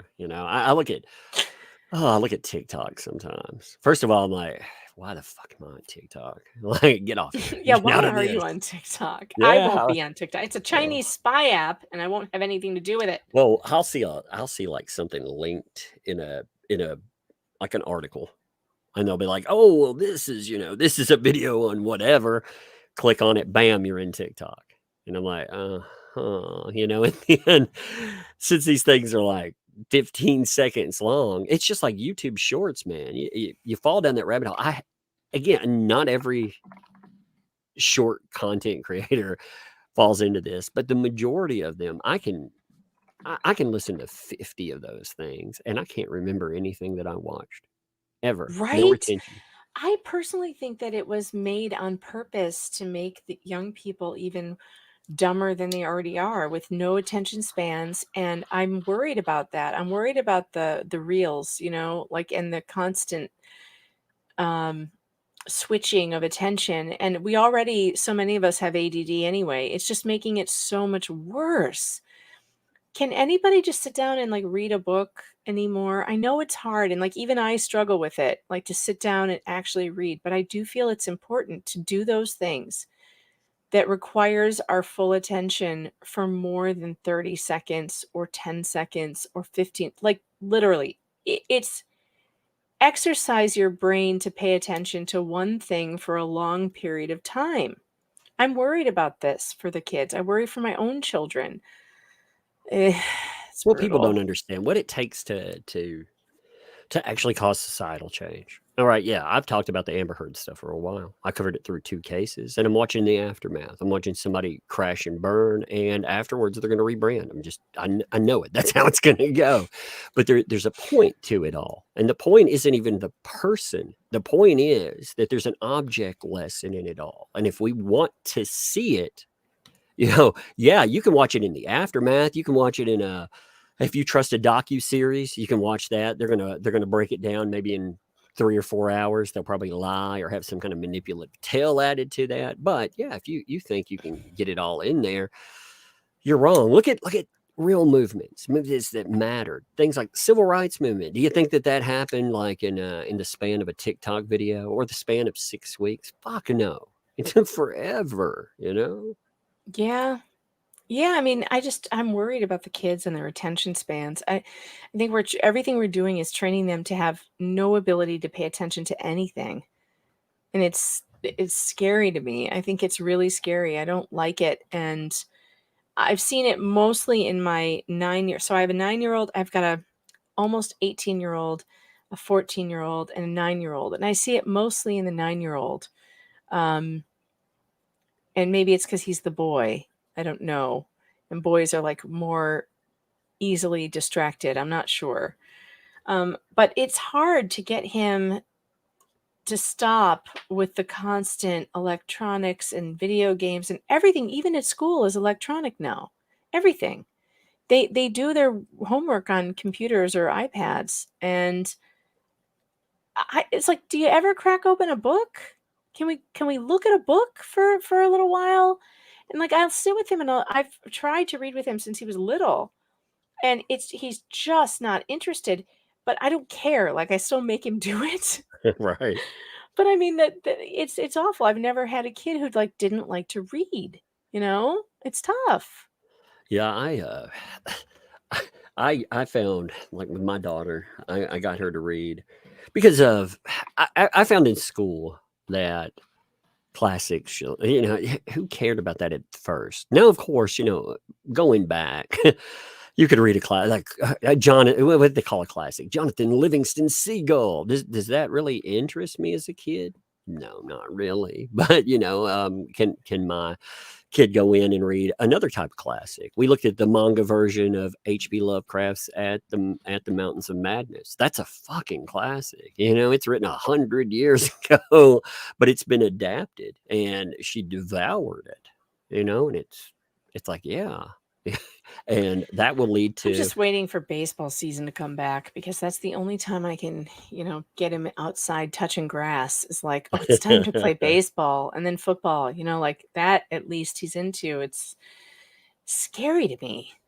oh, my 4-year-old. We were watching football. We were watching some playoffs the other night, and she was like, "Dad, I like the blue." I was like, "You like the blue?" She was like, "Yeah, are they winning?" And I was like, "No, they're not winning." She's like, "Then I like the yellow." I was like, "Oh, hell yeah." She's smart. Yeah, Smart. she was like, Who's winning, winning? baby. Yep. I like winners. Yep. But I mean, it's difficult in this day and age to get kids to sit down and do something like that. Because like you said, the attention span's taken away. And I think it's, like I said, I think it's much more insidious than I think it's to cull us and to keep us in line. And I hear that's black pill. And I'm like, no, I'm not glass half empty or glass half full. I think there's water in the damn glass. I mean, it is what it is. The chat is asking about my Albertini story. Oh man. Okay. So let me show you something here. Let me see. I hope this plays right. Okay. Let's see if this plays. I want to make sure you can hear this sucker. All right. Tell me if you can hear this when I start it. Okay. I might remember more people. Yeah, I can hear it. It Okay. could change. That's just kind of like the core group. Yeah. We could get into the big AA picture later. This is Yeah. a Tuesday night. We're at the Arlington group on Melrose. Forget the cross street. It's in Chinatown. Yeah. Meeting's over, and people go out for coffee and all kinds of shit. Yeah. So we're leaving, and Peter Green wants to go to Barney's Beanery. Now, he had only had a couple of days clean and sober. None of us were interested in going there. And we were all like, nah, we're going home. Yeah. Peter convinces this guy named Paul to go to, who we never seen again. He convinces this guy Paul to go to Paul disappeared. Barney's Beanery with him. Okay. The rest of us go home. That night at 3 o'clock in the morning, I get a phone call from Peter Green. He's freaking the fuck out, babbling. I don't know what he's talking about. And he says to me, Richie, you got to come over right away. You know, so here I am. I'm the good little AA guy. All right, I'm going to go over here and help this guy. I call his sponsor, Ray O'Hagan, who's also Johnny Depp. He was everybody's sponsor. Yeah. I call Ray O'Hagan and I tell him, Ray, I got to go over to Peter's. Will you come with me? He says, sure. So I zoom over to Echo Park to pick him up. And then we go to Whitley Terrace, where Peter Green lived. Listen, I got to ask you, do you remember little Ronnie Reagan? No. This guy's trolling him, by the way. So Papa Reagan's son. No, I don't know him. He used to hang out there. Where, at the Odyssey? Yeah. I didn't know him. Yeah. Let's get to this murder. Because this was not a murder. This Let's was get a to this ritual murder. sacrifice. ritual I'm segment. having, this really I'm having was, and I never PTSD thought from in hearing his conspiracy- voice. Oh, yeah. When you hear him, you're like, oh my God. Now, this is worth it. If anybody is not, even if you've heard this, this is worth it. It takes a minute because the way he weaves, he gets off in the weeds a lot. But Always. this is one of my I hot- spent so many hours on the phone with Richie Albertini. Oh my God, I wish I could have those hours back. Well, here he's talking to a CPS where he's called in and, you know, he's going to blow the lid off of everything. The This is a CPS guy he's talking to? Yeah, hey, this is like somebody way up the ladder. Oh like my it's, you know, God. like he only answers to the governor. This guy must feel like he won the lottery tonight. And he goes from arguing with Albertini to just flat out trolling it. You could hear him like, Oh, "Hey, it's was little funny. Ronnie Reagan there?" You know, yeah. The So anyway, ballet dancer. yeah. I mean, he just messes with him. So anyway, here, let's do it. to theory terms, Right. this was my test. And I didn't pass. Peter Green calls me and he tells me, you got to come over right away. You got to come over right away. So I jump in the car. I go pick up Ray O'Hagan, missing, disappeared. We get to Peter Green's place. We go up and we knock on the door. Peter Green opens the door and he's like sweating and he's freaked out. And he turns around to us and he says, man, like the movies. All right, whatever. And then he tells us, sorry, guys, I don't know who you are. You need to leave. So we're like laughing at him, like, dude, you called us at 3 o'clock in the morning to come over here, and what the fuck do you want? He's like, I don't want you guys. Get out of here. So we turn around to leave. Well, he was scared. Yeah, he was scared. Let me tell you what happened. Yeah. So we turn around to leave. Oh, by the way, he had blood all over him. By the way, he has blood By all the over way. him. Okay, like, that's just like, oh, by the way, he has Covered blood in all over him. blood. But Peter was one of those cutters. Peter was mentally unstable. He was always cutting himself. He would cut his arms and shit like that. The guy's crazy. So he was bleeding and he was just telling us to get out of there. So we're leaving. As we start to walk down the hallway, he says, wait, guys, come here. So we turn around and come back. And he says, come on in. He says, but before you guys come in, you guys got a promise. You got a promise on your lives that you will never, ever, ever tell anybody what you see here tonight. And so I'm on Okay, tape no telling problem. you what I We saw. walked in, laying on his living room floor. He's a dead Mexican guy. He's covered from head to toe. He was a Mexican gang member. I don't know his name. I don't know who he That was. was fucking Juan. That was Juan. Well, Juan's dead. And he was buck naked. He had Yeah. a bullet hole in the center of his forehead. His brains were all over the walls, all over the couch, all over everything. Peter Green is now on the floor, and he's picking up this guy's brains and he's eating them. Yeah. He got What? a 350. Yes, Peter Green, the actor. What? Yes, eating a freaking Mexican gang member's brains, and it gets better. What the hell? Oh, this is I'm telling you, the best live stream I've ever had in my life. This call, if you've never listened to it, you just need to take this whole thing. Oh my God, satanic Muppets, all kinds of stuff. Satanic Muppets. That Oh my sounds God, right it's- up my yeah. alley. Oh, it's everything. Oh. Everything you've ever wanted in a live stream is right here. Okay, so 57 Magnum in his hand. Paul was not there. I can tell you what the scene looked like that night in the room. There was a video. I Do you see? I remember this explicitly because people were making fun of him. Oh, Juan is one dead man. One dead man. Man. Well, here's what happened. The one dead man. VHS tape was missing He from the didn't even camera. hear that. Peter Green was standing there with the gun. He wasn't brandishing it. He wasn't pointing it at us. He had the gun in his hand. And he says, here's what we got to do. We got to take this body. We got to roll him up in the carpet. I got Marilyn Vance's car. I love how Marilyn Richie's Vance just is one of always the like, biggest okay, producers let's in roll Hollywood. him up in a carpet then. I got her car downstairs. I'll do it. She's in Arizona right now making the getaway with Alec Baldwin and Kim Basinger. He's got to take the body to Alec Baldwin and Kim Basinger. What the fuck? She's an agoraphobe. She doesn't leave the house. You can't bring dead one to her house. Oh, Kim Basinger has problems, Richie. You can't do that to her. You can't bring her a headless Mexican. What the hell? Ritual sacrifice in Hollywood, baby. That's where they're going, man. So. We need to roll the body up in the carpet, and we need to drive to Arizona right now and bring them the body. Sounds legit. Okay, sure, let's do it. Let's do it. Peter, we can't do this right now. This is the wrong time. I'm standing there in shock. I've seen a lot of shit, but I never seen anything like this. Ray O'Hagan is kind of a hardened guy. And I even remember Ray O'Hagan says to him, you know, Peter, you got a dead guy on your living room floor. Me and Ray convinced him that we need to go get some shit. And we're going to come back and we're going to help him move the body. Me and Ray leave. We went directly from that apartment to the Hollywood Division Police Station, which was only a half a mile away. You spent some time in jail for this, didn't you? No. I thought you did. No. I no charge was filed against me. I did nothing wrong. But listen what happened. I just moved a body from state to state. Nobody went down for this. Nobody. Nobody went down for it. So now I go to the LAPD. Oh, God. LAPD takes my report. They take me and Ray O'Hagan in the car, and we go back to the apartment. Did they cuff you? No, I was never cuffed. I went in there to report a crime. When we get back, but they thought, I remember somebody got cuffed. Not me. They might have thought I was a little bit crazy, but they never cuffed me or anything. They actually took me You to the don't location. say. Okay. When we get to the location, there's 50 cops. They hit the apartment. There's Peter Green with the body, with the gun, and now Scott Silver, the Joker, the fighter, 8 Mile.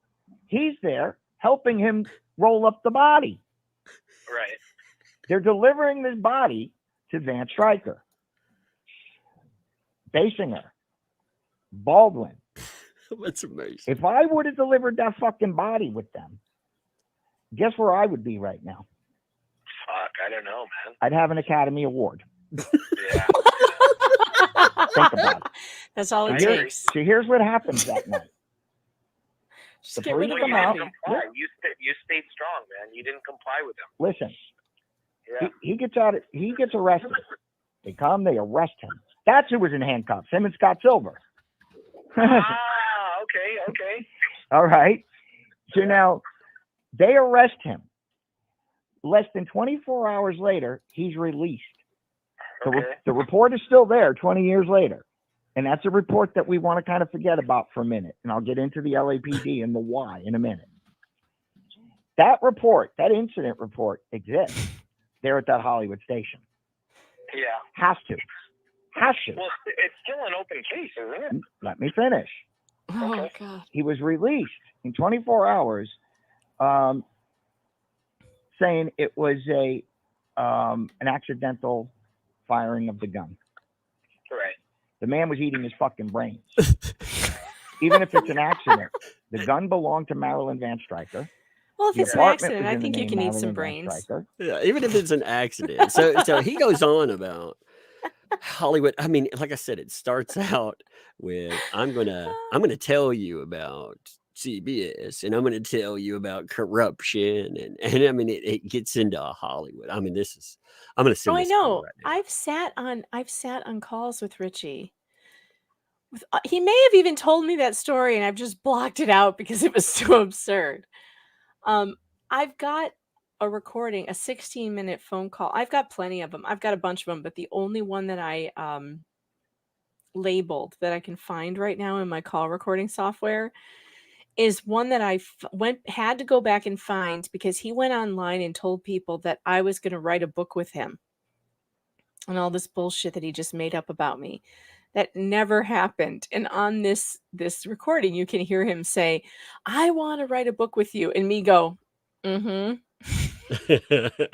mm-hmm, mm-hmm," and I want it to be about this, and I want to do this, and I'm just going, "Mm-hmm, mm-hmm," like the entire time. I have no idea what's on this call other than that part. At some point, I'm transcribing it at the moment, so like maybe I can review it and tell you if there's anything good in it. But I mean, it's always the same thing with him. It's the stories about the nightclub and River Phoenix, and it never ends. And the only reason why I took his phone calls, so I told you that it was the book that brought him to me. So Johnny Depp starts going. The Johnny Depp Amber Heard trial starts going. And I write this article really just to sell my book. So I was like, oh, look, here's another story that I can plug my book for. Right. Don't believe women, believe evidence. And I write this all about Johnny and the phone calls that were recorded that one of the guys online on YouTube was exposing. And before then, we hadn't heard any of the recorded calls of her admitting to hitting him. And Incredibly Average. Is that the guy? I think it was Yeah, Incredibly yeah. Average. Yeah. He was putting all the phone calls out, and it was like, wow, this is unbelievable. So we were led to believe that Johnny was the aggressor, and look at these phone calls. Look at how the narrative is totally switched, right? And so I wrote this article. I plugged my book. It was really just a glorified advertisement for my book. And because I will take any opportunity to sell it. And Sure. so I did that. And I get this phone call one day. I'm actually not even sure how Richie got my number because my number is not published, but he did. He found it somehow through somebody.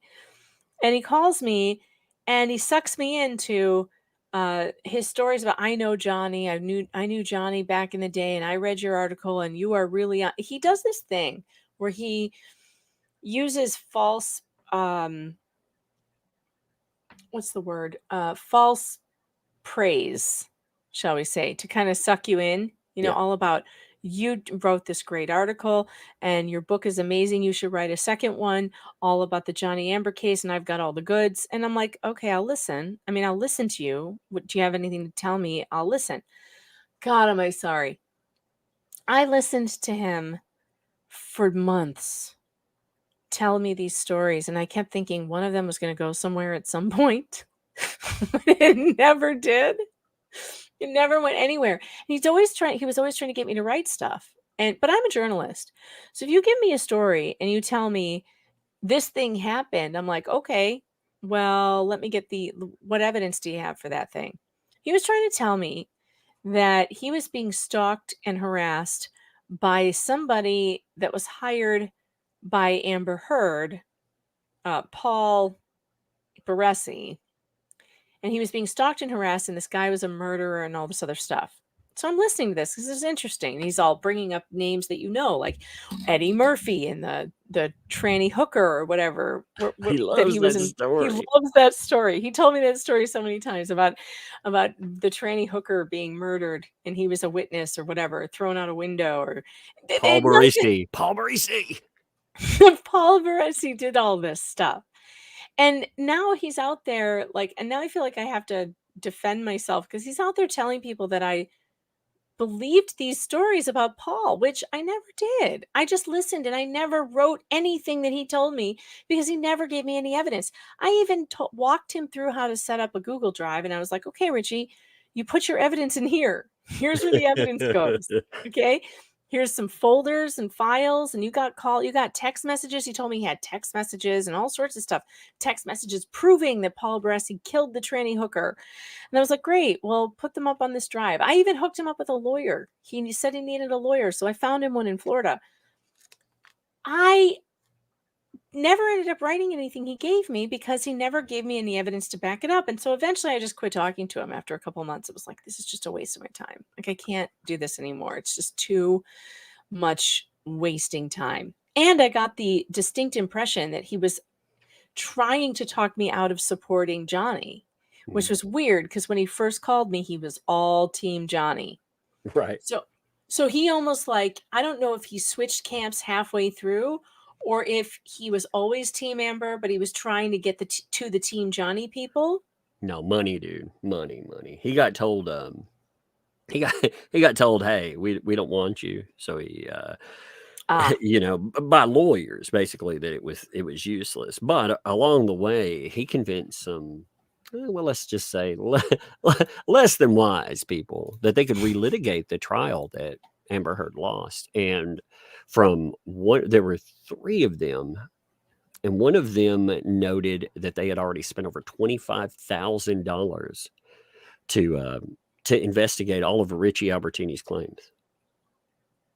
Jeez. Yeah, I mean, 25,000. well, I know that Paul has been in court with him Mhm. and spent hundreds of thousands of dollars. It's terrible. And I did end up speaking to Paul. He's the nicest guy. Paul Baresi is a really interesting guy. I hope he actually does write a book one day about his history as a Hollywood fixer. I mean, so his story is so great. He was hired by Amber's team to find dirt on Johnny, and he found nothing. Like, he found 0. And so because of it, he like switched teams, and he's like, well, you know, there's nothing here. The guy's innocent.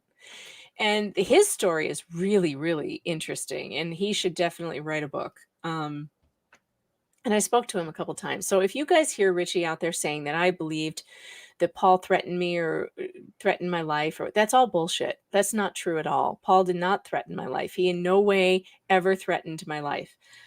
Richie made me believe that he was dangerous. And so when Paul reached out to me by email, I said to Richie the next time he called, what does he want? And why is he in my email box? And that makes me nervous. He took that statement, me saying, I don't want him to have my, to dox me or whatever, Right. to me saying that he threatened to kill me, which I never said. And it never happened. And then when I did reach out to Paul after realizing that Albertini was crazy, he was this nicest guy. I've talked to him several times. In fact, I was just emailing him the other day. There's nothing Richie says about Paul is true. Nothing. No, I talked about Paul is funny. Like he I was not at home one day. Me and my family were out, and I got a call from somebody I didn't recognize, and it was Paul. And I was like, an unlisted number. I was like, how did you find me? And he was like, well, I'm a Hollywood fixer. I'm a PI. They've got their ways. Yeah, I was like, that makes sense, man. I mean, that's some basic shit, apparently. So, yeah, if you can't find that, what good would he be, right? Exactly. But he's a super sweet guy. I mean, like, he sat on the phone with me for a while and talked to me, and he was so sweet. He was like, I feel so bad that he scared you, about me. I would never harm you. Like, I would never I don't harm people. That's not what I do. And, he said his work was legitimate. Everything he was hired to do was legitimate work. And like a PI, he was basically like a private investigator. And, Richie just likes to make up stuff. And I don't know why he does it. But I've got hours and hours of phone recordings with him. If I went through them all, Tug, I could probably find some ridiculous shit. I know I told you this the other night on my channel, but your audience should hear this too, because the funniest thing he did to me was he called me, and I still don't remember what the story was about. I think it had something to do with Gavin Newsom knowing something about Nancy Pelosi's husband's DUI. I don't know. It might have had something to do with that. That's why he calls the CPS guy. It has something to do with that. Okay, so it was that story. He calls me up and he says, I've got this guy I need you to talk to in Gavin Newsom's office. I'm like, okay. Like, I'll talk to anybody. All right. I'm always open to a story, but I'm going to require that you give me evidence. I don't just print shit. And I think he thought that I was somebody who would just run with his wild tales.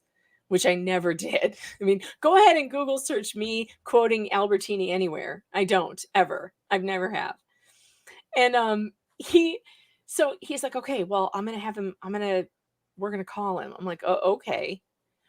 So I think he connects this guy on a 3-way call. And I'm supposed to believe that this guy works in Gavin Newsom's office. Well, right off the bat, this guy has a mobster accent, like from New Jersey. Okay, like he does not sound like anyone who would work for Gavin Newsom. So I'm listening, and like he's telling me all this crazy shit, this dude in the office. And I'm like, "Are you at work right now?" He's like, "Oh yeah, I'm at work." Like, really? What building do you work in? Where do you work? What is your? I'm gonna have to verify that you work there. So what's the name of the building? And it was all a big runaround. Oh, you can talk to my manager. Oh, great. Okay, put your manager on the phone. Sure. He puts this girl on the phone, and I'm like, so does Joe Blow or whatever his name is? Does he work for you? What office are you in? Well, oh yeah, he works here. He works in the such and such department. I'm like, so your manager's a whistleblower too? I'm like, you know what he's telling me about Gavin Newsom? And oh yeah, we're aware. Oh sure. And what building do you work in? I couldn't get a straight answer from either one of them. And what phone number can I reach you at? I'm like, I need a phone number so I can, verify that you work where you say you work. I need a phone number, and an ID would be great. Can I get a picture of your work ID? Because this is how it works. When you call the media and you have a story and you're supposedly a whistleblower in Gavin Newsom's office, well, I'm going to need to see the proof, asshole. Like, I'm not just going to sit here and listen to you and then be like, oh yeah, let's just write all this down, clackety clack. Like, what? No. So yeah, that I'm wondering if I have that one recorded, because if I do, we will have to do another stream and we will listen to it because it's insane. We need that. Well, the other guy, it was actually quite frightening to find some of these people. Richie is he's a well, I guess we call him an ex-felon. He served his time. So, but some of the stuff he was involved in is pretty messed up. And then the other guy, like if you read the documents where they go after Paul, they have this other guy listed. Let me bring this up real quick. We were talking about this on your channel for a minute. And so this guy, the ex-LAPD officer, pleads guilty in federal court. This guy, and I mean, again, you'll see him in all the police reports. You'll have Albertini and Ruben Palomares. This guy was part of one of the biggest. Oh, that's what the phone call. That's what the call is about. Ruben Palomari. Yeah, the call that I have with Richie. That's what it's about. So, I mean, this guy is part of, when you watch movies or shows like, you remember The Shield, with corrupt cops doing all that. They're based on these guys, Ruben Palomares and Crash Rampart. What they did was so messed up. If you watch documentaries on it, they call them a gang with a badge. I mean, and again, this guy went to jail for distribution of cocaine, but some of the other guys, I mean, they were, they framed people, they were shooting. I mean, they were doing anything you would expect from actual gang members. And I mean, it's just insane. These are the people these are the people calling you, and these are the people you're opposing. And I was like, man, these people are dangerous. And not only they're dangerous, they don't have a home base of operation. Like, Richie is homeless. Richie could pop up in Yo Town anytime. In fact, that that police call that he did where I live, he was, making small talk, and he was talking about where I live, and he was like, "Oh, that's a nice looking area. Yeah, I'm thinking about moving, blah blah blah." And I was like, "That's son of a just you wouldn't want to come here though, because as I say many times, so it's not threatening. My doorbell reloads, and it reloads a lot, So. It's incredible. I don't know how he manages to do what he does, but I never fell for any of it, although I listened to it for a while, because he's a good storyteller and he's funny. I mean, come on. I'd love for him to come about on eating the brains and stuff is hilarious. And in fact, here, let me share this. We can listen to a couple of minutes of this just to see. It's like the same shit all the time. So here's. Are you ready for me to pull it up? Yeah, you can pull it up. I always ask before. Wait, don't pull it up. Wait, don't pull it up. My number's there. Hold on. Yeah, see, that's why I always ask. Wait. I almost doxed myself. Oh, All right, now it's good. Now you yeah. can See, pull it. that's why I always ask, because I'm like, yeah. Yeah, and just in case you can pull it up and then go back to like just us while you still have it on the screen, and that way if anything pops up, it'll be fine. Give me a second here. Yeah, I'm gonna pull it. It's coming up, though. It'll show for a It's second. Okay. fine. All right. Yeah. We're Okay, on. good. And anyway, there was nothing there. I got it out of the way, but yeah, my number was totally there. All right, let's see. And you're not going to believe the weird turn of events. Guess who's reaching out to me for help again? Who? Amber Heard. Why would she be doing that? She's being blackmailed and she's being extorted by that guy Paul Baresi. What's happening is, and this is very strange, Paul Baresi is blackmailing her. She also found out that while Paul Baresi was employed by her, he was also working for Johnny Depp. So he was playing both sides against the middle.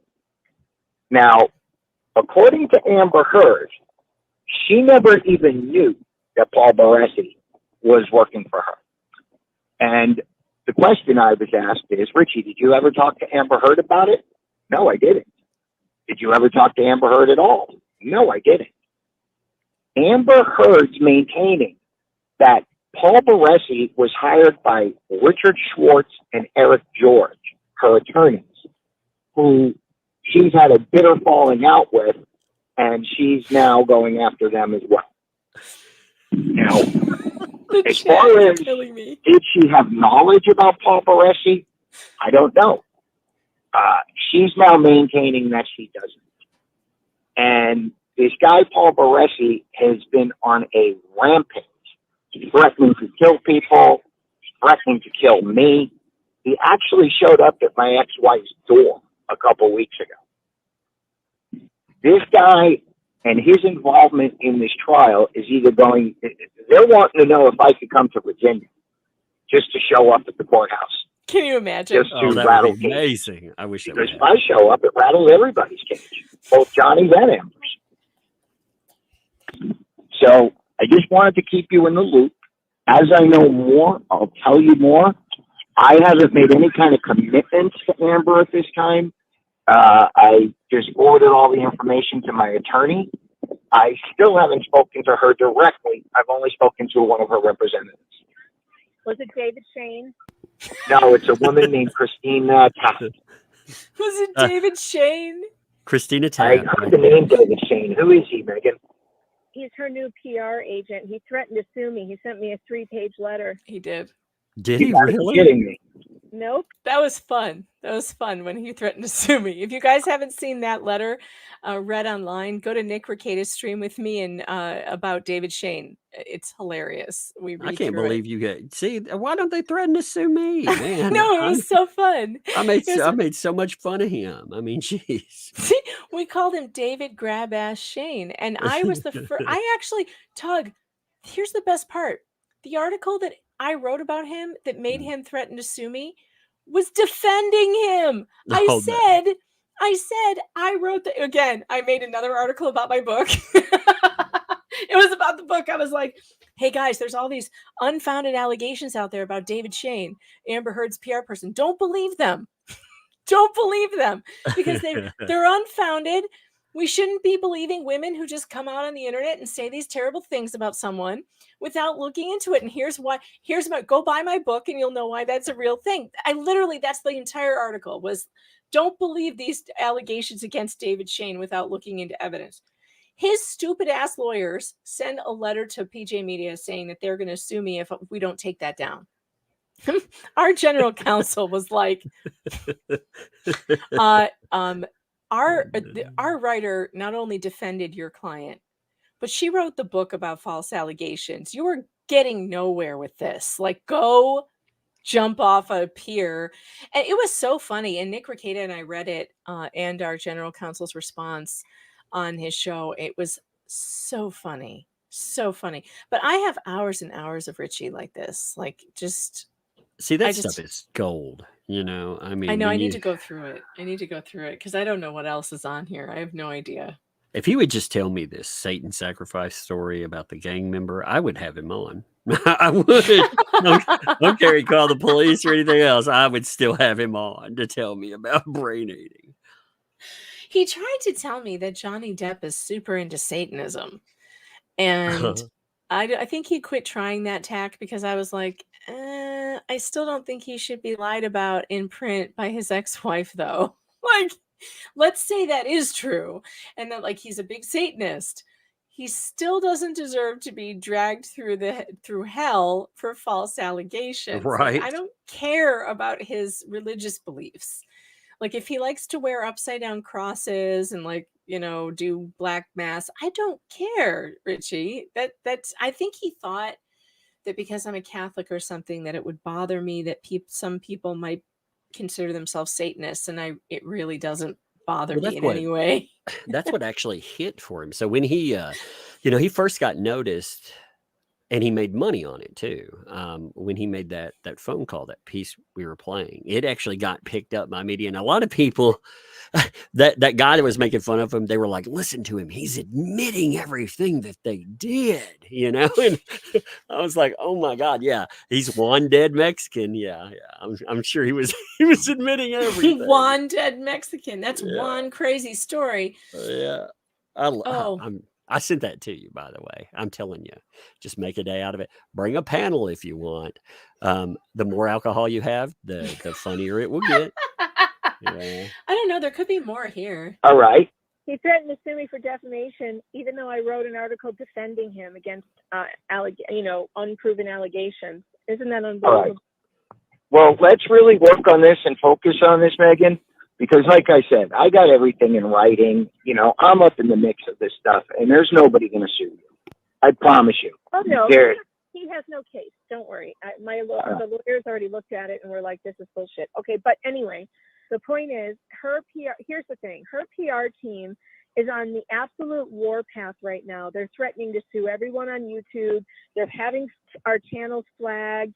We've been marked as spam and bots. I mean, it's intense. You just hit the nail on the head. You just said the word bots. That was one of the things that they came to me about, is how to shut down these bots. Because the same bots that are attacking the person who would go to him to shut down bots. You know the person he's talking about, funny enough, the woman he mentioned, who is threatened to sue me a few times, that she actually has a page with a bunch of Dropbox stuff on it, and in it they were making bots. They very much were. I can't remember if my pinned video is still on that on YouTube, but they were doing demos, and they were showing you how you could. They called them a compliment bot. We reinforced it, and what they were really showing you was, here's a conversation with Jason Momoa. Here's 10,000 comments over 3 hours about Amber Heard, and how we put those there. So bots, oh yeah, you want to talk about bots? Well, he had a little first-hand knowledge. Who would go to Richie Albertini to shut down bots? He doesn't sound exactly like the type of guy who's IT competent, if you know. I don't know, man. I don't know. He might know how to turn a computer on and off. But you gotta give him credit. I mean, he kept me on the phone for months. He spins a good story. Maybe this will turn into something. Yeah. Well, he throws he's a good name dropper. And the lie, when you listen to him, it feels like he's probably told these enough that he believes some of this stuff. I mean, it feels like it. I definitely agree with that. I think he does believe it. But the thing is that you can't tell with him. Reality and fiction are so closely blended together. You just don't know. I'm sure there are some elements of truth in here, but you just can't tell what they are. After talking to Paul, it was like nothing he said about Paul was correct. Absolutely nothing. Paul actually sent me some of his like journals and stuff that he was working on about this case, and like he has copious notes about the witnesses he spoke to when he was investigating Johnny for looking for domestic violence. He actually has evidence. Oh yeah. Whereas Albertini, like Paul's got a lot of evidence. He's talked. He can tell you who he talked to on what day and what was said, and it's all written down. You know, Yeah, he did. Albertini never gave We us anything like that. we sit down and talked about stuff, but before that, I did my due diligence because I was like, after Albertini, I want to see, and like you said, I mean, he had just copious amounts of material, and I mean, he was legitly hired. He put this out. Right. Their team brought it Well, and up. he They has a tried to shoot it long down. history of Yeah. being hired for this sort of thing as well. Like I looked him up, and there are all kinds of articles written about him in the Hollywood Reporter and all kinds of different media sources, right? I mean, he's had quite the past. I think he was also an adult film star for a They tried while. to So ruin him for that was the thing they kept throwing in his face. Paul in interviews and stuff, he's like, yeah, that's my past. That's not something, I really want to deal with. I don't want to, that I doesn't think negate if he ever anything there. writes a book about it, it'll be a bestseller. I told him that. Oh, for I said, sure. his life is really interesting, including the adult film stuff and all of that. I mean, it's really interesting, and I think if he gets it written, I think it's going to be a hit. He's an interesting guy, and he's not dangerous in any. I don't think he's dangerous in any way. Like, this is a guy who's in retirement age. Like, calm down, Richie. He wanted to tell his story, and that's it. Because he was Yeah. being, I mean, He's been defamed all over the place by these he should people. sue. He's talked about suing these people. I And the think problem with Albertini is he has no he has money, nothing. but the other So- one does. Of the Well, other one, that's true. And Yeah. and that's true. And if you could connect that she actually had anything to do with sicking Albertini on Paul, oh, there's plenty of conversations that ended up late because she was talking to Albertini, and Albertini. For one thing, he records everything people say. He would come in my chat and he'd be like, "Call me that umbrella guy." Even told the cops that I put his number in the chat, 4 or 3 times or whatever, and told him to call me. I'm like, hell no, I ain't calling you. Oh, but it was funny. Who knows? I mean, I don't remember talking to him about anything substantial. He's never played any of our recordings if he recorded them. I think the only thing that I would ever feel like, oh, that was embarrassing, is that he convinced me that Paul was some bad, scary guy. Right. He was a scary tale of him, man. He did. I mean, he never told me any tales of like brain eating, so I didn't. It's like he knows who he can get away with this with and who he can't, almost. Like, he would tell me stories about his former criminal history and like ending up in jail, and I looked it up and I found that was accurate. That was true. So it was like, oh, well, he's telling me the truth about this thing. And then he'd tell me other stories about basically organized crime, and I definitely believed his stories about drugs at the Viper Room and all of that stuff and River Phoenix, and it's all very believable. Yeah. And then some of the things are less believable.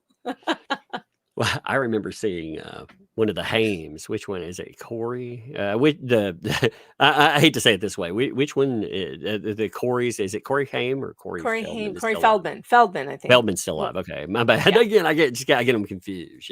But I remember him blowing up on Albertini because he was like, you sick, like, how can you blame me for anything? I was a kid at the time, but he wove him into his stories and he made him a monster too. Yeah, he does this thing where he does a lot of name dropping, and of course, we're kind of conditioned to believe a lot of this heinous stuff going on in Hollywood. I don't doubt that a lot of it is heinous. I don't doubt that a lot of bad stuff happens there. I mean, come on, look at the Weinstein case.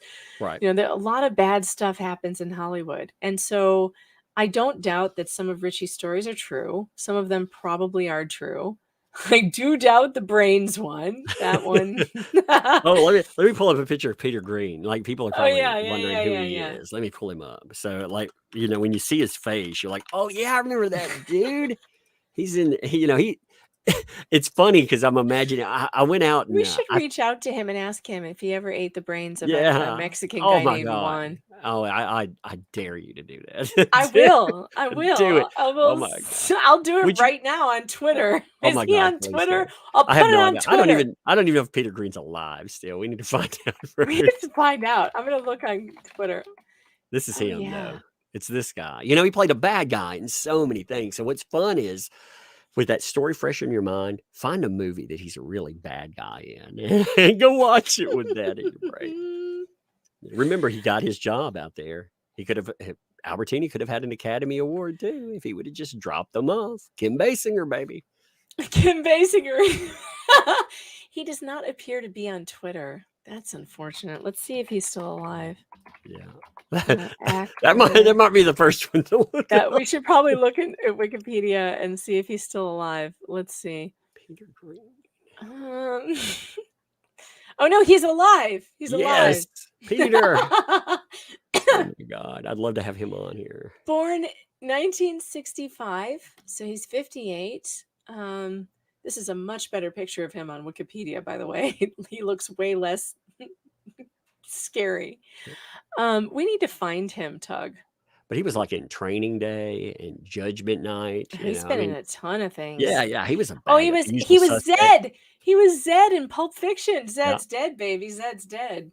See, I mean, crap. you know, when you think about his roles, like I said, you go and watch a movie that he's a bad guy, and it just makes it just so much better. Right, of course. God, how can we find him? We have to like find his agent or something. He's not. How can he not be on Twitter? He's just too old for Twitter, I guess. He's 58. He's like, I don't have time for that shit. Well, and you know, I don't blame anybody that doesn't do Twitter too, because you're more likely to be canceled over something, unless you just don't give a shit. I saw That's true. Ed. I don't know if you kept up with that. Ed Greenwood, you know, from Dungeons and Dragons, and Sounds familiar. yeah, he came out and he shared a comic book campaign. He was like, "Oh, that looks great," or whatever, and he had a mob come after him, and he put out an course he did. apology video. You know, I think I saw that. Isn't it terrible? Isn't it terrible the way people, and this comes back to the Reddit conversation we were having. Like, you can't even tell people what you like, what comic books you like, because there's some mob waiting to destroy your life over a goddamn comic book. Are you kidding me? I don't care about anything anymore. You could say anything you want about me anymore. Yeah, I don't either. You know, I don't care. That's Like, how you have to be. You have to not care. But then, Yeah. you know, there's also a part of me that thinks, well, you know, these people are so nuts. They'll track down my husband and his and harass his place of work and get him Mhm. fired, and if they can, because that's how they act. I would never do that to anybody. I mean, nobody, not even this Jane Doe, Laura Owens nonsense. Like, I'm not going to track down, I'm not going to go. I might try to contact her parents, though, to find out why the fuck they haven't stopped her from doing whatever it is she's doing. Well, But I mean, I'm not going to. during all the Vic Mignogna stuff, the one of the voice actresses that was accusing him, one of the ones that had like 8 versions of their tale, and it would get worse every time. It'd be like, well, he tried to give me a peck on the lips, to, oh well, he pulled me close, to, oh well, he restrained my arms, and then later on he pushed me He on pushed the my bed, head into his lap. yeah, it was Yeah. like, my God. So anyway, she was like, oh well, he's worked in mental health. This is a place that it looks like he's worked or he's working. Why don't people call it? And they did. Thousands of them called it, Oh, that's and they crazy. they locked up the lines. And I wasn't working there, but they locked up the lines they work with severely mentally ill people, that might want to off themselves, people that are, again, schizophrenic. They could have crisis, and they tied up all their lines. That's horrible. Yeah. Like, that's horrible. What? That's the thing. I don't, cancel culture really is sick. And I'm of the opinion that it can't stop until everyone is hurt by it. So I think we can't be, I'm not above it. I'm not above, just because I wouldn't particularly do it in this case doesn't mean I wouldn't suggest people do it in other cases. Because I think it has to hurt everybody in order for everyone to go, okay, truce. Truce. You got some of ours, we got some of yours. Let's call it a day. Because, and so I'm always for canceling people who step out of line on the left, as long as they are still doing it to us. That's how I feel about it. I feel like schoolyard justice is the only way to stop these bullies. They are bullies. They are cry bullies. They need to be stopped. And the only thing that they understand is strength. And I hate it. I hate I hate these people. You know what? I think I said earlier, I don't hate anybody. I hate these people. Sorry. There you go. See, you do hate some people. I hate some people, and I found who. I covered this story back during Comicsgate of a veteran, a wounded veteran, who was literally like wheelchair bound, and the cancel mob came after him. I don't even remember what it was about. It was stupid. Whatever it was stupid. And they ran him out of his job. Here's a guy who all he can do is sit in his wheelchair and like draw. And he had a job that was paying him to do that. And they got him fired because his political views were wrong, according to them. This is sick. This is a sickness, and it has to stop. And we need to take more heads. They've taken enough of our heads. We need to take some more of theirs. That's how I feel. Well, that's what got me involved in comics. And, people who are like, if you're talking about that you're, people have this wrong perception. If I see people being targeted in industry, I don't care what their politics is. I care that they're being targeted because of their politics. Mhm. That's the issue. So, just because I decide to stand, like, I hate all politics. I've gotten to that point. Maybe some local ones I know that are decent, but man, when you get to a certain level, I don't feel good about any of it. But I think that you should be able to express your opinions, vote here. I mean, these are basic rights, I know, and they really do want to usher in a red guard and speech police that just run around dragging people out of their homes for having wrongthink, and it's got to stop. And it won't stop until they suffer the same fate. I don't see it stopping by us going, "This is wrong. Stop." Like, that doesn't stop them. Yeah, the whole having the moral high ground. Well, the moral high ground means fuck all when the other person's willing to tunnel under it and blow it out from under you. Mhm. I mean, It really means nothing. The high ground is worthless. This is why I don't like Republicans. Speaking of people I hate, I also hate Republicans. They're so useless. And I've never met a more useless group of people in my life. And I spent years, writing, supporting Republican candidates and trying to, use my abilities and my talent with words to convince people to vote for Republicans. And now I'm like, fuck them. Don't vote for these people. Vote for no one. Stop. Stop playing into this system. The system is gross and sick. And you know who's worse than Democrats? Republicans. Because they're the ones who are supposed to know better. They're the ones who are supposed to be on like this, freedom, liberty side, and they're not. They're all just colluding with each other. Yeah, one party, baby, the party. I think we all. Fuck them. I get told though, if I say that I'm a black pillar. Oh my God, that's just no. I'm like, no, that's just reality. You get to a certain. You get to a certain point, and it's like, no, I guess people have midlife crises, and my midlife crisis is becoming a libertarian, I guess. And I'm like, get the fuck off my lawn. Here's my new political beliefs. Leave me the fuck alone. That's what I want from Washington. Fill the potholes and back the fuck off of me. Not just okay. We talk about needing certain support. See, in mental health, I see this. All right. Even if we get dollars, they go to agencies that do nothing for the people on the ground. They go to these fucking oversight committees, and they end up spending every dollar we have, and omnibus bills. Well, we saw it, with the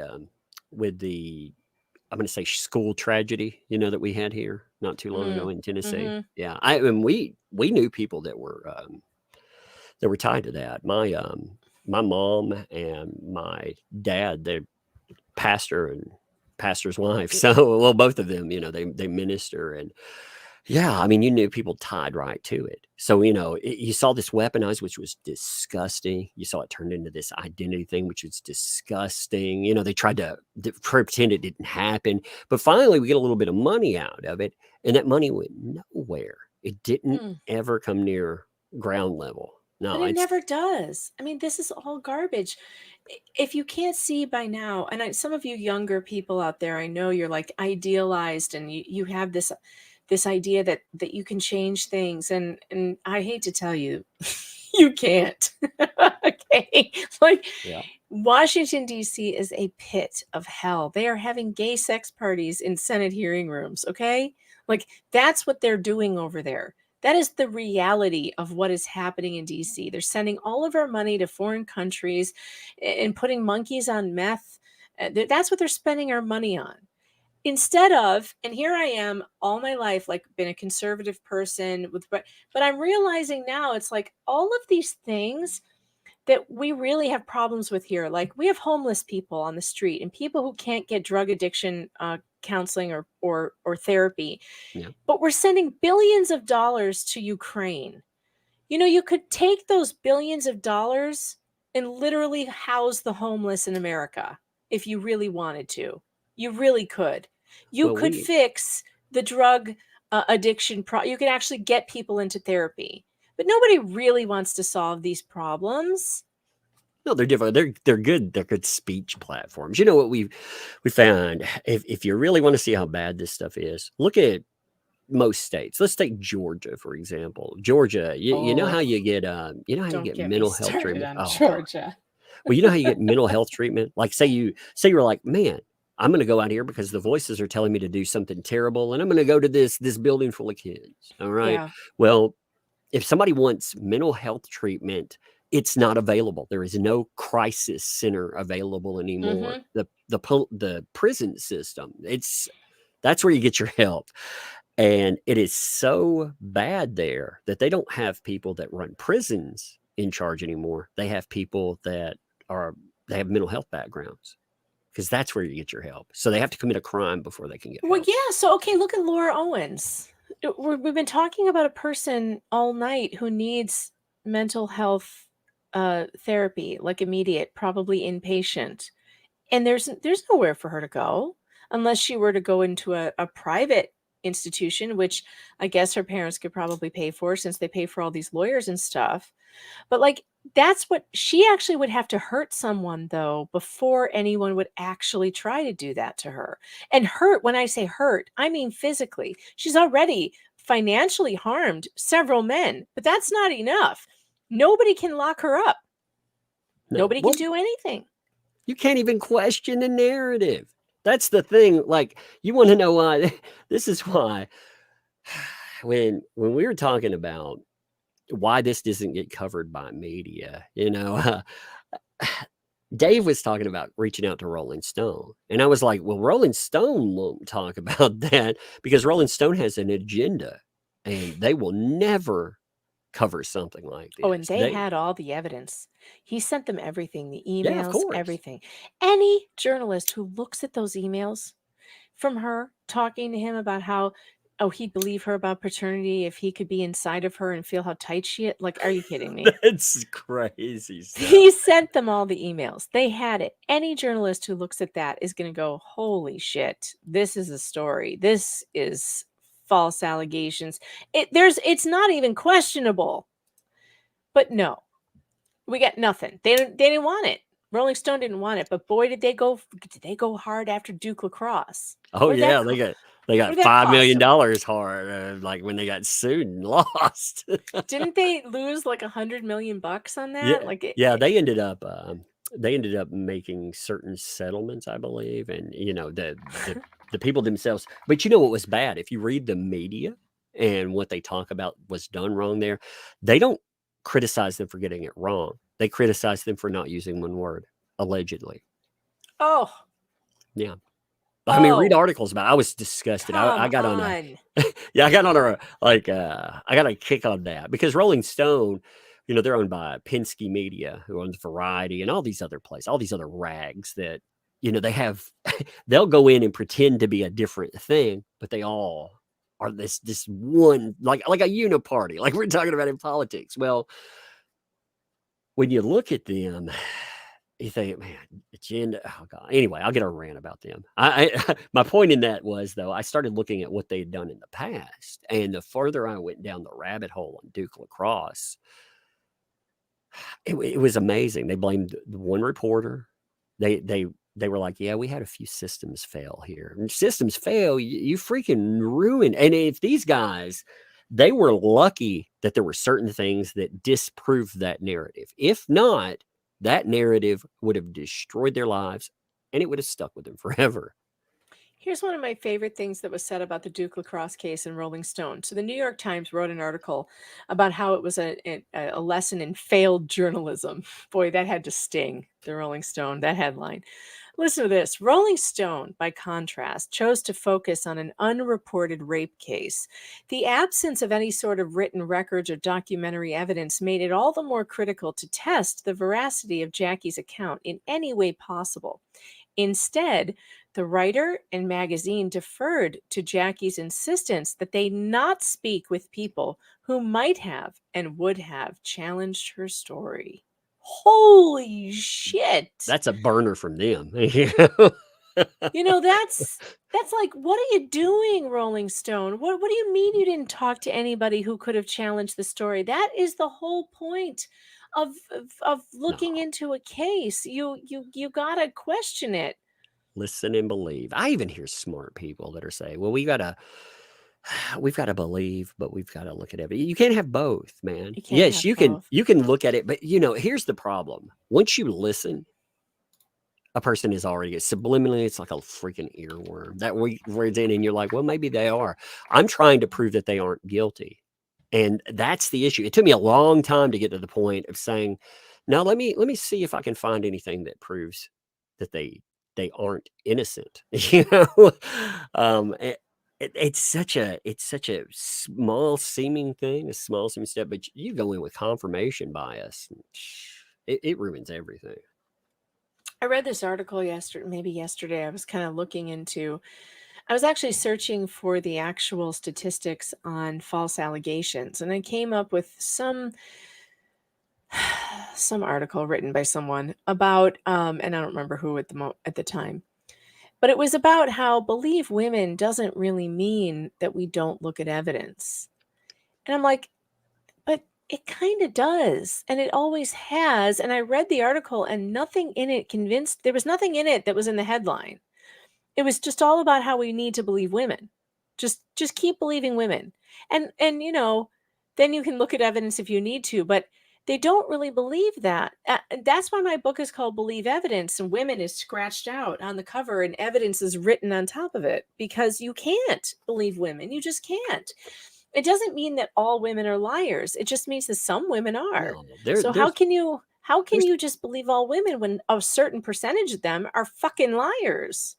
Well, there are plenty of survivors out there. And there's a horrible world, and there are plenty of offenders out there. And the only way that we get to a place where we can actually do something about that, we have to get rid of this stuff too. I mean, it's a horrible thing, because we've gotten to the point where men are seen as monsters, women are seen as liars, and I mean, we have so much polarization in that. Everybody hating one another. I fucking hate it. Let's hit some super chats real quick. Anybody got any questions too? They can hit Megan. And for sure, that is a good book. Like, I don't shill anything I haven't looked at. Did you like it? I did, actually. It was funny because, like I said, I didn't realize that was your book.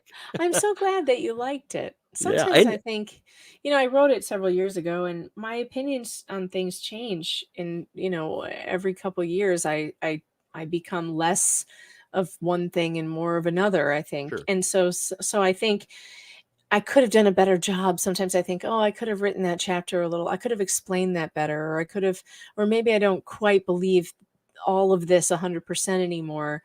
Certain things that I wrote, but it's always good to hear people got something out of it. Because sometimes I think I wrote it for like a conservative Catholic audience at the time. That's all I had was a conservative audience. Now I have people from all over the political spectrum, and so I just kind of regret writing it for that one myopic kind of group. And I do get some criticism for that. Like, this is obviously pointed for a conservative audience, but at the Sure. time that was the only audience I had.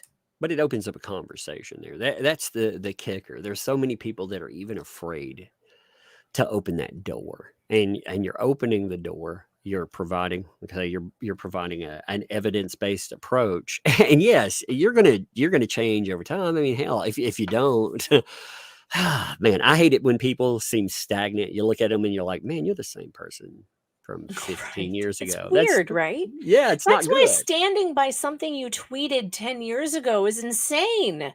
I am sure I tweeted shit 10 years ago that I would be like, oh, cringe, right? Yeah. That's Well, I why mean, this cancel culture is so lame. It's like what like people don't change and form new opinions, because I do. what's overtime? Okay, there's in mental health, there's a certain word that many people like to use, a certain R word, right? We hear the don't use certain words, right? Well, for me, that doesn't work because I'm in a mental health practice. So, dropping that isn't actually, it's an outdated thing. Okay, well, and it took me a little while to get past the screw you, that's my speech, I'll say whatever the hell I want to being like, you know what, in my field of practice, I see how that is. And, certain parents or something, they're like, hey, look at how that was used against my children. And so I'm like, okay, I see what you mean. I got you there, and 5 years, 6 years ago, Yeah. not that I would, again, I have many a friend that is like, screw that idea, man. But, I mean, we grow, and That's the thing hopefully that we cancel can. culture does not, they don't leave room for. They don't leave room for people growing or for maybe thinking, well, maybe I got it wrong. I have different facts now. And so if I have different facts, my opinion is going to change on certain things. Like, for instance, I supported George W. Bush. Oh God. I campaigned for that man. Do you What know about how W Jr.? Did you support W do you know how embarrassed I am for George for doing that? Like that, Jr.? I believed him when he said there were weapons of mass Oh, you're talking destruction in about Iraq. you're talking I'm Junior. talking Yeah, W, yeah. yeah. Well, I My voted bad. for his father too, which was Yeah. also a mistake. But I mean, I'm sure articles I wrote back then were all like, yay, war is great. Like, and now I'm like, war is bad. Like, I have the absolute opposite take. I also wrote articles about how, defending capital punishment. And I have made a complete 180 on that because I've seen the power that the state wields against innocent people. Right. And I no longer want them to have that power. These are some pretty big issues that I have done a complete 180 on in my life. That's why we have to have conversations. That's why this polarization where people, you no longer have a difference of opinion. Even if I vehemently disagree with you, people paint you, words like Nazi, words like even the isms and the crazy. phobias. Yeah, they're meant to destroy your life. That, hey, I got a visitor one second. Hey, kiddo, what's going on? Yeah. Hey, you want to go get some cheese sticks? Yeah, cheese sticks sound good. Yeah. I need a snack. I need a late night snack. Go get them.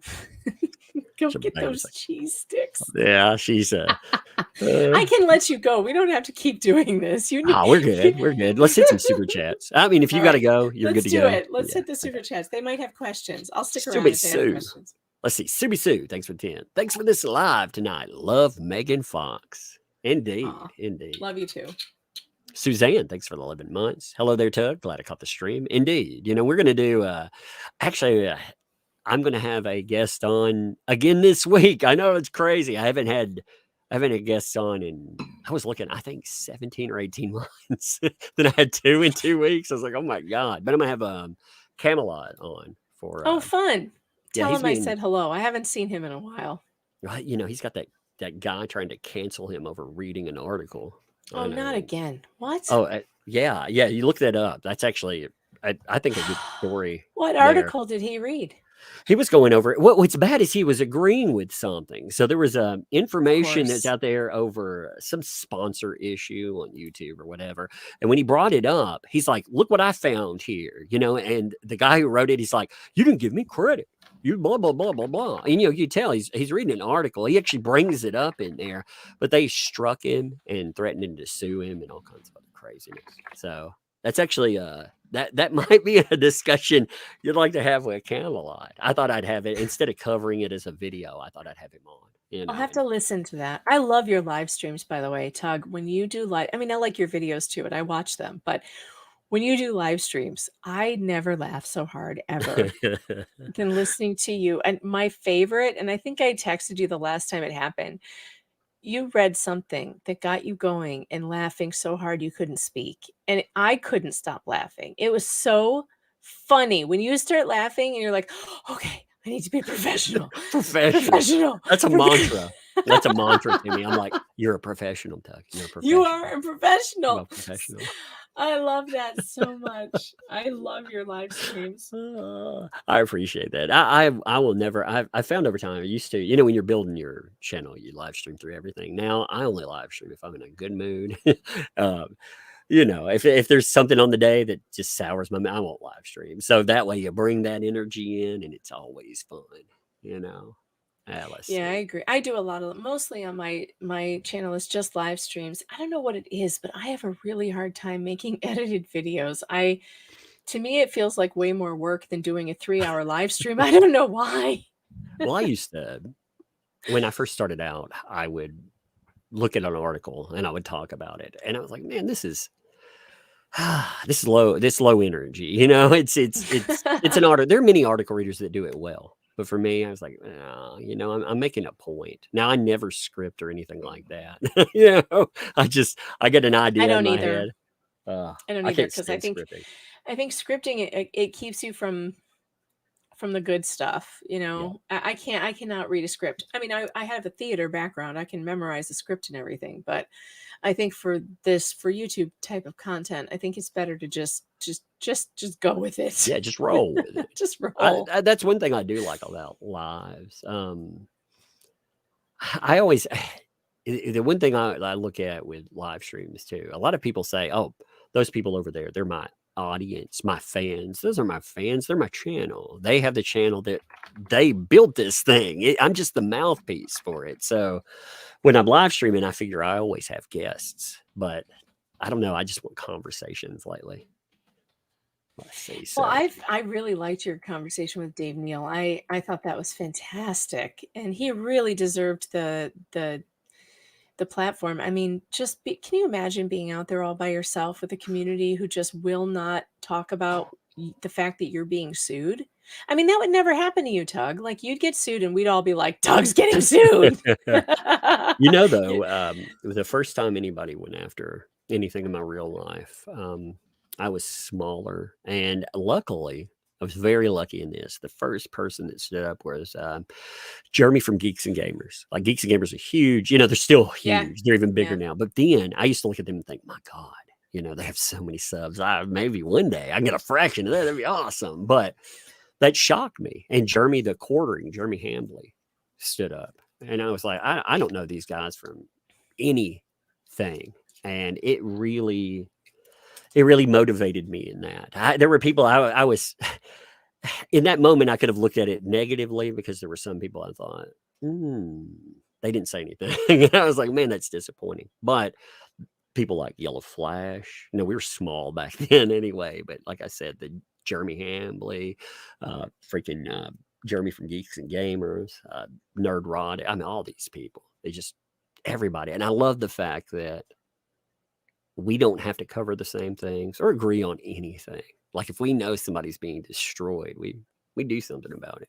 Well, the YouTube community too. I mean, it's like we're all content creators, no matter what you talk about. And if somebody is getting dragged through legal harassment for literally just covering a story, that's what we do all day. It doesn't matter if you're covering entertainment or movies or whatever, court cases. It doesn't matter. Dave's getting, dragged into court for criminal harassment just for reporting a news story. that cannot stand. That aggression will not stand with me, man.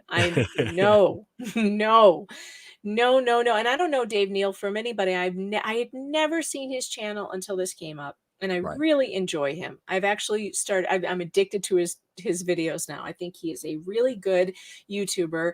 He does really good entertainment content. He keeps it really short and concise. I really appreciate that about him. Like he does this, short content that's real punchy and real good. And he doesn't deserve this. He doesn't deserve to be dragged into criminal court while his wife is pregnant and he's moving across the country. And it's garbage. And I'm really grateful to you, Tug, for having him on and picking up the story and seeing that it was important. I was hoping that you would. I was like, I know that. Well, people will he's think out this of is he's out of important. pocket $15,000 already. That's what he said. Jeez. And I thought, man, any of us, like people will be like, you guys make money, like anybody in life. Are you prepared for? Mm-mm. Yeah. See, and not only that, you can't get across until you experience it. You can't get across the stress that this stuff Mhm. causes. Oh, got a visitor. And everybody thinks Nick Rekieta is, rolling in it, and he's being sued by a moron, and that's cost him, I think, over $100,000 already. I know It's not crazy. okay. Well, and people don't understand too. Here, let me 1 second. I'm opening a cheese stick. So cute. Yeah, Yeah, well, those cheese sticks are You tough want to to say open. hi, by the way? You want to say hi? Hi. Oh, yeah. Hi. Hi, me on line. That's who you are. Yeah. Yeah. Yeah. There you go. Here. So Take those up. cute. You going to bed now? In the bed. Are you going to bed? Yes, for you. This is for me. Well, thank you. Can I have a kiss on the cheek first before you go up there? Mwah. Okay, go watch your show, and we'll watch a show in a little bit. Okay. All right. Yeah, I'll let you help me pick out a show. Okay. Okay. All right.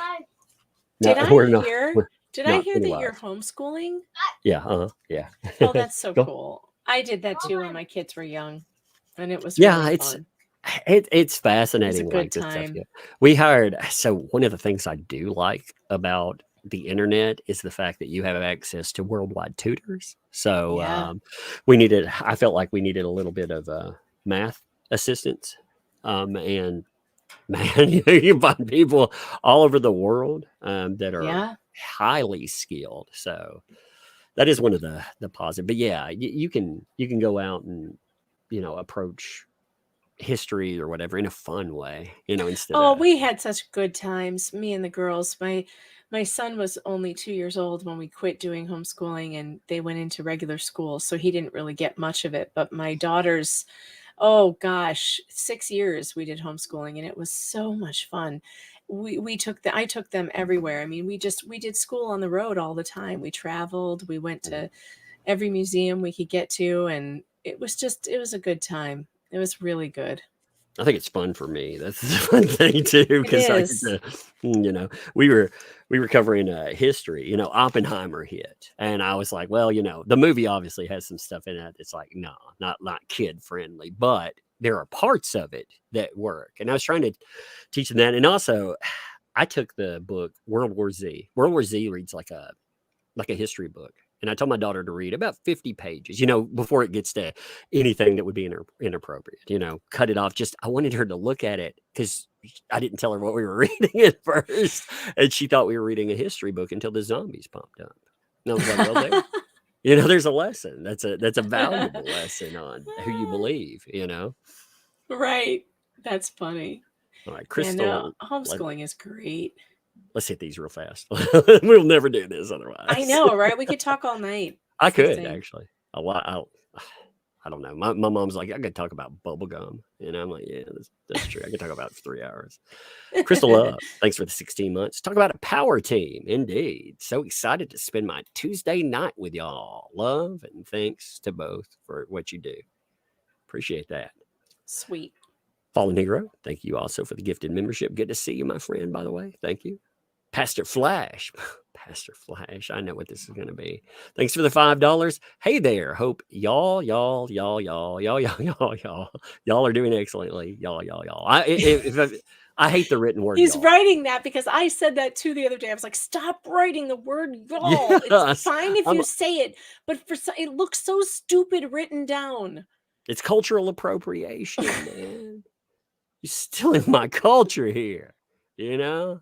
I mean, I don't like it written. I heard you don't like it written down either, which is funny because it's fine to say it, but somehow when it's in its written form, it's just offensive.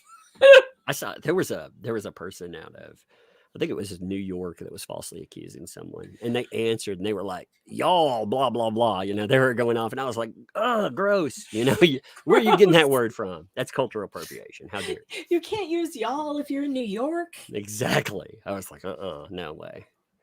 Anyway, but I get crap from especially the old eyes, but I love them. Thanks, Pastor Flash. Kat, thanks for the 5. I hope the stream. I'm sorry, I love the stream with both of you guys. You two are my favorite. Thank you. It's sweet. Durance, thanks for the 13 months. Hey there, Tug, Megan Fox, and Chad. Another thing Dirty Turdy said on the stand is, I quote unquote, my dog stepped on a bee. Just saying. Yeah, indeed. Don't you think that is people trying to anchor something in real life? Like, there probably was an event where something happened with the dog. It seems so out of place. And over the top. Yeah, My but dog ate a bee, and he had like a big puffy lip, and I had to give him Benadryl and stuff. But I don't remember ever telling anyone that story and being like near tears. Oh no, the worst thing. My dog, he ate a bee. Worst thing ever. Like, so I went over to a it's so friend's weird. house. I went over to a friend's house, and his mom was elderly, and she had these 2 dogs. She loved them more than life. So I was over at his house. We're goofing off, this was a long time ago. We'd been drinking and stuff, and I was sitting there, and I was like, man, beer breath. So I got out some Listerine strips, tore off a piece of it, put one in my mouth, and I set the other part down. Well, that dog would eat anything. And it came over and it licked that Listerine strip. And oh my God, I was, the dog's like, oh, because it's dried out. Spicy. And, I thought, oh Lord, I've injured this dog. Oh my God. My mother used to give dogs hot sauce on their tongue. Yeah. Oh, did we lock up? Did we lose you, Megan, or am I lost? Which one of us? Let's see. Let's give it a minute. Let me look and see. I've got to look at the program. One of us is down. Yeah, who's down? Can the chat hear me? Give me 1 second. Is it Megan? Okay, she froze. Hey, Megan, you're froze. I'm gonna remove you, back out, and come back in. All right. Yeah, I'm gonna remove her for just a second until she unfreezes. Okay. I'll ride her too. Give me 1 second. I'll tell her. She may not realize she's frozen. Give me 1 second here. Just give me a minute. I've just noted it. You're frozen, Megan. All right. She popped out. She's probably coming back. Here, I'll catch a few super chats. If there's a question for her, I'll hit it there too. Lena Morris, thank you for the 5 gifted memberships, by the way. Thank you for that. I appreciate it. Oh, I heard the pop in. Bam, and you're back. I want to talk about it. You were like, ah. Yeah. You were like, the dog, hot sauce. If you were here and you're one of my viewers, you know that I have problems with technology, and my toe hit the power button again. Oh no. That's why I have like a little table that rolls around, and when I live stream, I roll it in front of me, and it keeps my legs from hitting any of the power switches. I need that. I need something that, like a little gate in front of the power button, because who the hell thought it was a good idea to put the power button right in the front where my foot is? Like my foot is like down there twitching and stuff, and like it hit the power button. I mean, it happens. I don't know. I'll tell you the funniest thing. I was during the Johnny Depp trial, I was sitting and I had, my chair.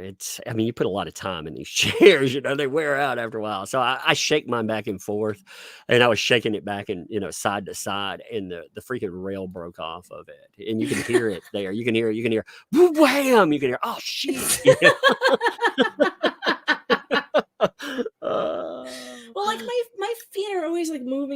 down. They're like fidgety. And this is a very bad combination to have a computer tower that has a power button right there in the front. Couldn't they have put it on the side? This just seems like a really bad place. Oh, the chat says Megan stepped on a power button. Indeed. You'd be like, you really foxed that up. You're like, oh yeah. Oh, this is bad. I need to put like a guard in front of this computer somehow. This is not the first time this has happened. My live streamer stepped on a switch. I like it. All right, Sheila, thank you for the 5 gifted memberships too. I love memberships, by the way. That's the greatest thing I think they ever added here, because it makes people, it shows them they are part of the channel. So I love that. I actually love them more than anything. Psychological projectionist, thanks for 5. Nobel Prize winning biologist Sir Tim Hunt was unfairly treated too. Before Me Too, because he made a bad speech in support of women in STEM in 2015. I remember that. Actually, that was. It shows you what you can be canceled for anything. For anything, literally anything. Yeah, and I mean, like I said, you just get to the point where you just don't care. I don't apologize. I'll apologize every now and then. I'll do something. I'll be like, well, that was dumb. Or if I did something that I used to get into like drama with people and stuff, and I'm like, no more. I hate YouTube drama. I do too. Like sometimes I'll cover it if it's outside, if it's cancelers coming in. But man, if it's internal, with streamers, there's like a big lawsuit going on right now between streamers, 2 of them actually. So Ian Runkle of the Bailey is covering one of them. It's like some embalmer, or I don't know. She's not an embalmer. What is she? She's I don't know, a funeral director. There's some big lawsuit going on with her channel and somebody else. And then there's another one, and I don't know anybody's name because I'm old now. So I don't know anyone in Hollywood, and I don't know anyone on YouTube. There's another one going on that my chat on Locals is like obsessed with for some reason. And I tried to get into it. And I found out that the facts of this case were one YouTuber female starts sexting another YouTuber female and like sending nude pictures back and forth. And as soon as I hear that, I'm like, I'm out. These people are stupid. These people are too stupid. Yes. Stop sending naked pictures of yourself online. I've literally never done this my entire life. You will never find, if you ever see a nude of me, it's AI, it's fake. My husband doesn't even have one. Like the sexiest picture I've ever sent to him, I could show you right now. It's totally normal. It's not naked. And it's just insane that people do this. So I hear that and I'm like, I couldn't follow this because who cares? You got one person doxing another one and putting up their nude. Well, you shouldn't have sent it in the first place. Done. Yeah. I've just never understood people that think that won't backfire on you sometime on a long enough timeline. That's going to not only backfire, but sooner or later, you're going to be called some of the worst things ever. And females, they're starting to learn this too. You can get Me Too'd and everything else. You too can be accused of horrible things.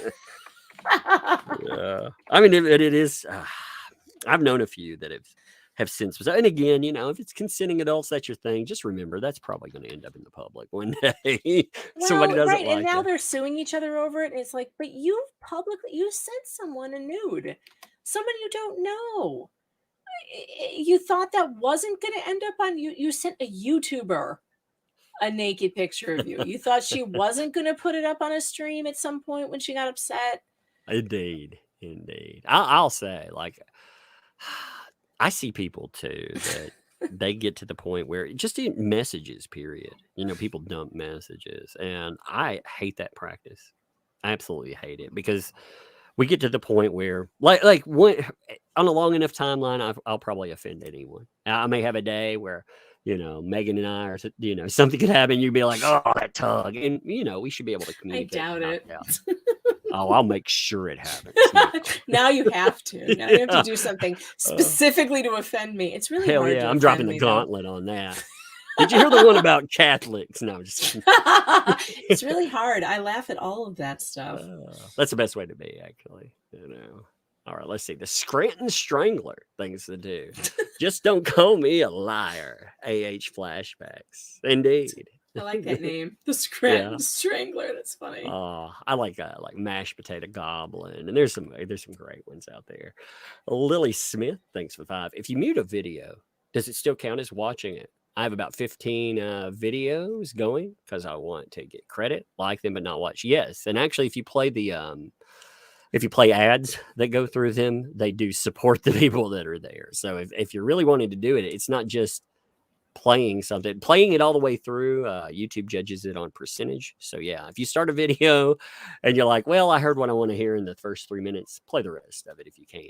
You know, I do that to a lot of people. I'll pull up like 15 freaking tabs, and when I leave the house, I'll leave all their videos. Oh, that's playing. funny.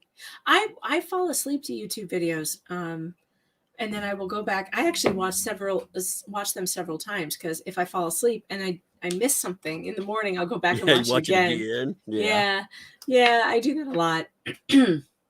I need to catch up on this stuff happening with Nate the lawyer and Chris Boozy. I saw there was some new stuff on that. Oh, there's new stuff. Yeah, I need to catch up. Yeah, there was a on new that too. filing somebody put up, and God, that's been going on forever. Again, lawsuits drag out, man. You never get justice because it just goes on and on and on. It's a bottomless pit as far as money is concerned. When his first lawsuit hit and he asked for $30,000 like that, that's, people were like, yeah, we've got it funded. There's the law. I was like, no way. You've got a little piece of the lawsuit funded. Yeah, the people could drag this shit out. Although I'm surprised that Boozy was able to keep going this long. It's been a long time. He's got funding from probably some political backers, because I mean his lean in. You noticed how mainstreamed darling he was, and then I think it's very possible he was hired by Meghan Markle. Oh yeah, for sure. I mean, he got big money from that probably. I mean, I don't know why else would he do all of the things that he did for them. It doesn't make sense. He's also he's a huge political shield, like a huge one, and I think a lot of people we've seen it on Twitter. We've seen people get exposed for taking a lot of money. Man, I wish somebody hit me up and pay me like that. By the way, right? I mean, it's like, where are all our billionaires who are like, hey, could you make some positive videos about me? Like, nobody ever wants to pay me for that shit. Great. Everybody loves a politician that sniffs babies. What's wrong? Where's my $500,000? Oh, nobody ever, pays me for any of this stuff. Well, the chat does, though. I appreciate the chat and the super chats. That's for sure. Yeah, it is kind of cool that your audience, it is nice to be just supported by your viewers and not beholden to anybody. That's a nice thing.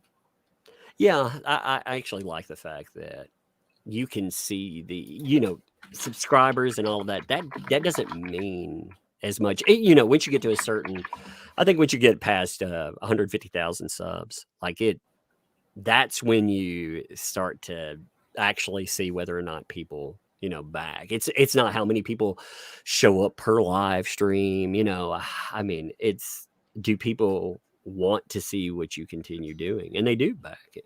It's amazing. I never thought picking up a microphone. I mean, you're in journalism. Me, I'm just some dude who decided to pick up a fucking microphone and complain about what I saw in comics, and it morphed into this. YouTube is a weird thing, though. I mean, I've been working really hard on my channel, trying to grow it for a long time. I've had a YouTube channel for like 10 years. For whenever YouTube started, I've had this channel for a long time. And it's just recently just kind of become something that actually, helps pay the bills, which is kind of amazing, especially after I got demonetized all summer for nothing. I don't even know why. I remember when that came up. That was crazy. It was crazy. And then I finally got it back in October for no reason. They just, I reapplied and they said, okay. But I was never told why it was demonetized in the first place. And it really sucks. You want to talk about real crying. I made a video when they demonetized me, like, well, I guess I'm giving up on this experiment that I worked on for all these years, and I started crying. It was embarrassing. Because it really does. It demoralizes you. It's like, well, I've worked on this and it's just me. I don't have a team of people doing this. Right. It's just me and this little experiment and this tiny channel and just my thoughts on things. And this big conglomerate is telling me that I'm not worth anything. Like, Yep. and that I'm dangerous. Like, what the hell is dangerous about me? Well, It's so strange. I've seen people canceled over political thought, or I mean, the worst thing is covering Epstein. I've seen a dozen Oh. channels that were focused on covering that and covering it correctly, not casting, you know, aspersions on just random people or anything. They were just covering what was there. And as they started going down that rabbit hole, they went from demonetizing certain channels to bam, they were gone. Yeah, for me, it was Pride Month. I bullied and harassed the entire month of June, and that is not allowed on YouTube. And I had to delete all of my Pride Month videos that I had made, criticizing Pride Month and how dumb it is. And yeah, I'm kind of proud of the fact that I bullied an entire month, though. I think that's. I get hit for I apparently targeted a protected class of people when I was talking about, we'll say, child offenders that were, Oh my God. that were openly, you know, Wait, I have a button for that. Hold on. Okay.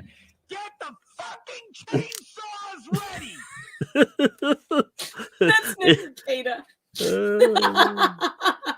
Well, when that whole map thing popped out, I was like, you know, no, none of that. You know, we'll call them what they are. You know, if I'm going to call them, if we're going to come up with another term, I'll call them like playground enthusiasts or something like that. You know, but I'm not calling it. Can we call them chomos? Are we not allowed to call them chomos anymore? Well, they hit my channel for it. They hit it, and they Oh told my me the reason. God. Yeah, I got hit for two. I got 2 strikes off of it. I got a video and a live stream hit, and it was because of, you know, the whatever, I can't remember how it's worded, but the protected class. And it was like, who's the protected class in this? Maps? Really? Yeah. I was like, Maps man, are protected? I was like, that's not a hill you want to, you know, put your company on, because Wow. yeah. Let's see. By the way, Lily, thanks for the 5. It's making my internet slow. Saying watching 15 videos at a time. Indeed, that will do that. Legal Vices. What's up, Oh, Legal Vices. Hey, Jeff. Yeah, I like Legal Vices. I need to have him He's on. the He's gonna be. best. I think You I'm gonna should introduce have him lawyers. on. He's been covering this case too. He's been covering this case really well. He went over we went over all the legal documents today, this morning. I saw that. I watched. It's good watched stuff. that. Yeah. Tug Simp threw me that way. Was like, hey, look, they're live about it, and I was like, hell to the yes. Yeah, and he had some legal documents I hadn't seen, so that was fun. Like, he pulled up some stuff. We had a good time. We had a really good time. So you should have him on. He's great. I love Jeff. I like it. I like having lawyers on anyway, because lawyers have taught me a lot about how the underbelly of cases, and the fact that really, you know, justice, how do you get it? Well, you have money. That's how you get justice if you ever want it. Isn't that sad? It is. But it just shouldn't be this way. Jeff said, by the way, big Tug love. Thank you. Big Tug love. Big Tug love. Get some I love it. Get your Tug plug on. Get your Tug love. I did a shirt way back in the day, and it was like a microphone with me, and it was like, get your Tug plug. I need to do another one of those. Sam Panther, thank you. Welcome. Thank you for the membership. Welcome to Tug's Thugs, by the way. And also, Sam Panther, thank you for the gifted membership. So, welcome, Tug's Thug, the other person, too. Gamer Jackie, thanks for the tip. Albertini makes stuff up to try to be important. Albertini. Yeah. That reminds me of that joke about impotence. You know, a guy goes to the doctor. These are these are not quite. These are more like a family. They're not bad jokes because you couldn't tell them to a kid, but they're, you know, that kind of a dry humor. There's a guy who goes to the doctor. He's wearing a beautiful suit. And somebody's like, hey, why are you here? And he's like, well, sir, the doctor told me that I'm impotent, and if I'm going to be impotent, I'm going to dress impotent. So that's Impotent. impotence, baby. uh, Oh, that's good. That's ah, good. oh, it goes with, like I say, I can't remember who was talking about it the other day. They were like, one of the things I love about YouTubers when they get together is the different types of humor. Like Ricardo's hilarious because he's just in your face, and some of us have drier humor, and it all comes together good.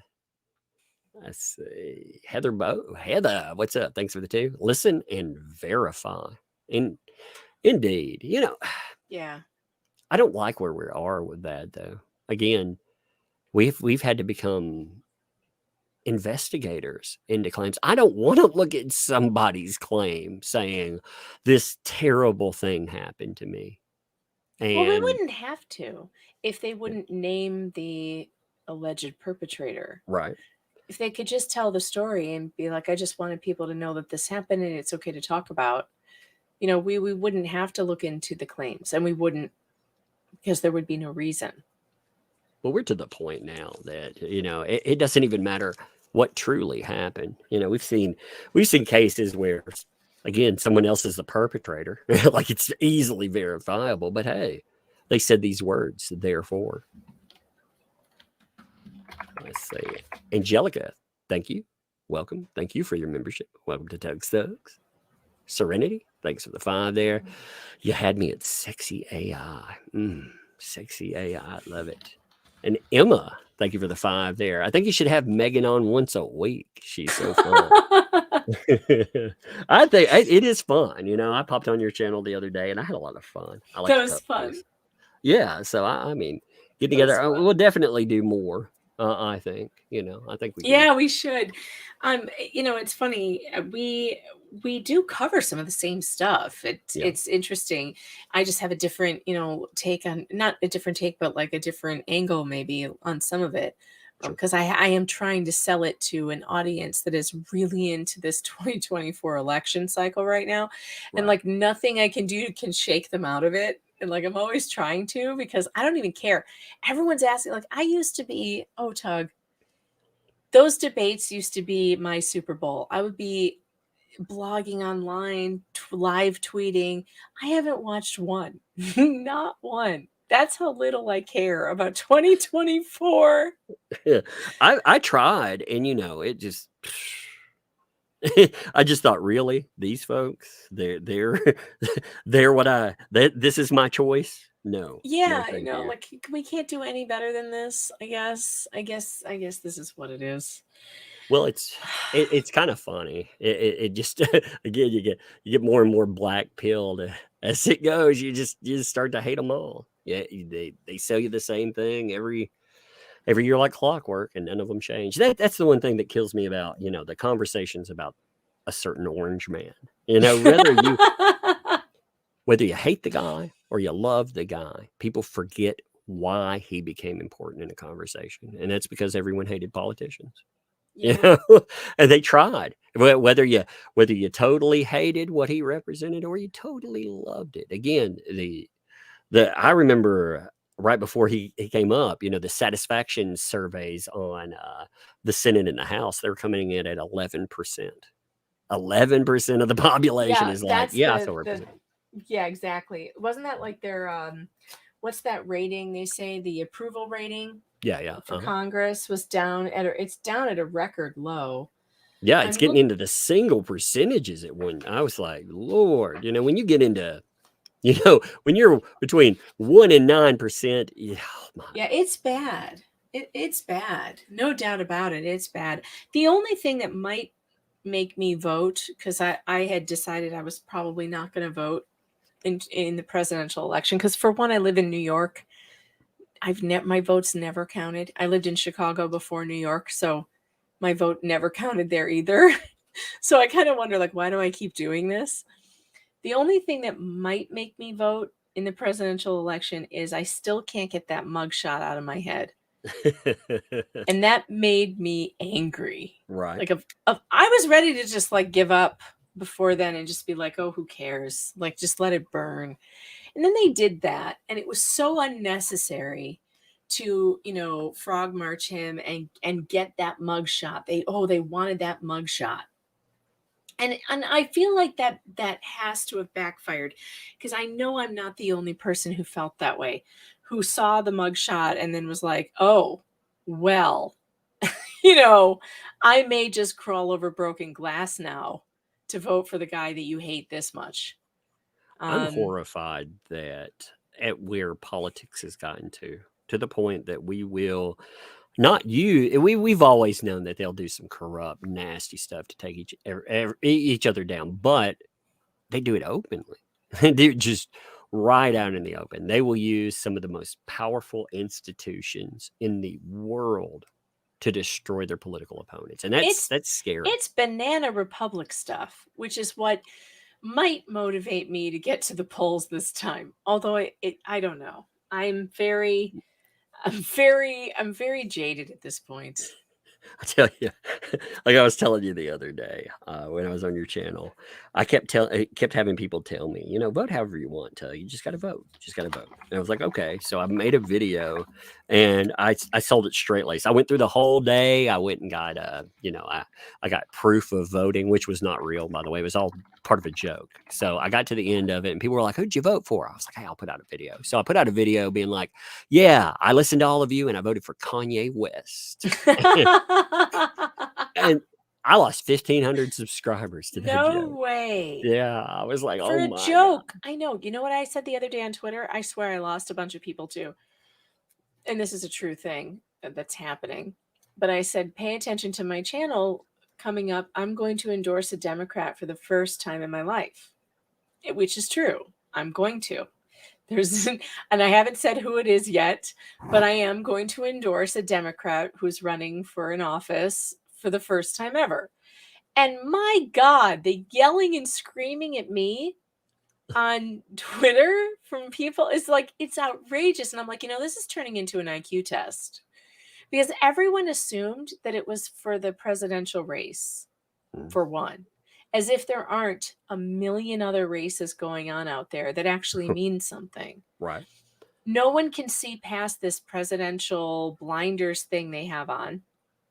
And I have said for years that if I could find a politician who would actually fight for families who are being railroaded by CPS and railroaded by this system of child welfare and hospitals that are complicit with their child abuse doctors, that I would support them 100%. I've said that for years, but I've never found one. Right. Well, I may have found one. So actually, I'm sure I found one. And in the coming weeks, I'm going to be covering a story that is just incredible coming out of Pennsylvania. And it's just funny how people can't see past their teams. You know, just, you got to get off your team. Some people are not everybody's the same. Not everybody's the same.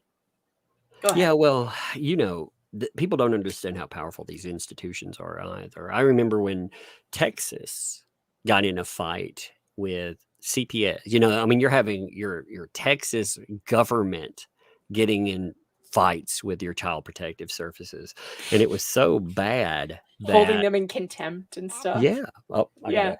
I want to talk a little bit. You want to what? I want to talk a little bit. Talk a little bit. Well, just say hi then. Hi. She loves a microphone. Since it's a strange world. Well, it's a strange world. She was born around, you know, this. I mean, it's her whole life. She's never known anything else. You want to help me think? You want to help me think somebody for members? Can you say thank you, Chandler? Thank you, Chandler. There you go. Thank you. Hey, by the way, enjoy your articles and your posts. I love how people get mad at you over everything. Well, in a few minutes, here, go upstairs. I want to say a little bit. Just a little bit. Go see what it says. In a few minutes. In a few minutes, you can. You'll help me make a video in a few minutes, okay? Oh, yeah. All right, but go upstairs. Hey, make sure Sissy's in bed and covered up. Go check on her for me. Okay. All right. And Heather Boo, thank you for the 2 there. Anyone is better than Biden, say. You know, I like it when people want to argue their parties, and I look at, I'm like, what? Have you been to the grocery store lately? Because I have, And when I paid, I went and got food for this storm that came in Tennessee. I've got 7 inches of snow outside my house right now, and I had to spend $240 for groceries that a few years ago would have cost me about 80. So, yeah, It's brutal. and it's not, We are spending like $400 every 2 weeks Mm. for a family of 5 on groceries. It's nuts. And we shop at Aldi. Like, we're not shopping at Whole Foods. It's insane. I buy I don't things, know how like people are easy getting food. by. How are they getting by in this? They're not. They're not. If you look at courts, you have more people that are going into the court system because of mental illness issues. They're being involuntarily held for other issues. We've had this huge spike in this state of, not, when I say mental illness, I'm talking about severe issues. I'm not talking about depression, anxiety, although we're having that too. I'm talking about schizophrenia. Have you seen the numbers on that? And That's scary. yeah, I just interviewed a woman whose son was murdered by a girl with paranoid schizophrenia whose parents just completely abandoned her as a teenager. And she had no supervision. Mother left her alone in the house and moved in with her boyfriend somewhere. And then this girl kills somebody's son. And who's responsible? Nobody. And where is Right. she? She's in jail, even though she's been adjudicated to not be fit to stand trial because she isn't mentally sane. And there's still no bed for her at the psychiatric institution where she needs to be. So she's still in jail. I mean, how can we be sending billions of dollars to other countries for wars that don't affect me, and we don't have beds in mental institutions for the criminally insane? How is this happening? And people aren't going, stop it. We also have a system that is so rife with abuse. I used to work with not just victims, but I would work with offenders. And the reason you work with offenders, somebody has to monitor offenders. I can't get to the mindset where an offender is going to change. Oh God, just sitting across the table sometimes, be like, oh my God. But there was an offender that I worked with, one of the worst stories I've ever heard. And this person played the system. They ended up getting out of doing, I'm not going into why, but it was one of the worst crimes against a child I've ever heard of. I mean, just horrific. And one day they were caught bragging to a bunch of other people that were through mental health state. They were talking about things like, oh, one time, I was shoplifted or something. And this person bragged about their crime. They understood it was wrong. They were totally happy. And it got complaints from the people they talked to. That's when I stopped working with offenders, because offenders, if you don't work with them, they will 80%, 4 out of 5 will reoffend within a year. So somebody has to monitor them, and they have to be tightly monitored. But oh man, sitting across that table, well, I can't work with either anymore. But I managed I managed less than a year working with both, because you just can't. I would see people that I knew in mental health, they get played by these folks. It just yeah, it's terrible. And then on the other side, like you said, the people who truly need help, you can't get that. All the money's going somewhere else. It's going to some bullshit, whatever the bullshit cause is, and it's usually not a cause. Or the administrators. We send all this money to public schools, and like Chicago was always having one scandal after the next of like some superintendent taking a limousine to school every day. That's like a real story. So instead of buying books for the kids, and the poor teachers are like digging into their own savings to buy books and pencils for kids, while the administrators are taking limousines to work. It's insane. It's just crazy. You've seen all the female offender teachers these days. God, there's so many. What is? I mean, is that? I keep wondering, I was that always a don't know. problem and we didn't know about I it? don't think so. I don't think so. I think that this is I mean, think back to when we were in school, Tug. My third grade teacher was like 65 years old. Right. And stern, and we were all terrified of her. And our teachers are not like today's teachers. Like they just weren't. I think we had one young teacher in the entire elementary school. But again, they didn't share their life with you. They were very kind of, I mean, they were good teachers, but they didn't cross certain lines. And this is one of the things that parents have been saying for a long time now about this grooming behavior by teachers, about talking to kids about your sex life. It's like that's beyond. That is not in that you shouldn't be doing that. My kid should know your name, like she's Mrs. Smith or Mr. Smith. And I don't think they need to know anything else about you besides you're a science teacher and maybe where you went to college. Other than that, and maybe that you have a dog that you like, a pet.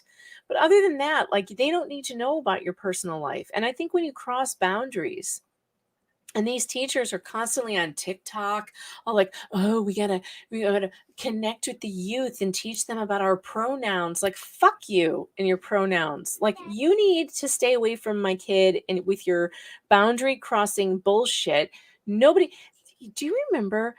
So people see these things, they circulate online about what it was like to be a teacher in the 1800s. For one, you could only be female. They didn't allow male teachers. And if you're a female teacher, you had a curfew. You had to be inside you could not hang out at the ice cream shop after 7 p.m. You had to be unmarried. There were all these like rules. Well, now we know why. Because these teachers are out of control. They're literally preying on the kids that they are supposed to be teaching about how to get along in the world. And what are they doing? They're raping them. It's disgusting. Chandler Remington noted something, and this maybe has something to do with it too. Nowadays with technology, you can see the communication. Like, as a parent, I can see who my kid, if they communicate with somebody on the phone, I can, there's no way to hide that. I do think though that, like you said, I don't remember teachers having a relationship like that. They weren't my pal. They were training me just like I find in the workforce. I was a subordinate. Yes, I may like my teacher. Maybe some of them really helped me out, but we didn't know anything about our teachers other than we showed up at school. They were there. They were there to help us with our homework, and then we went home, and we never saw them after that. I think I had like one personal relationship with a teacher when I was in high school, with a female teacher, and it was not weird at all. And she was my theater director. But looking back on it, I think nowadays there would be a lot of red flags, even though nothing ever happened. She was so nice and kind, but like, she took me places when I was a senior, and like I spent the night at her house a couple of times.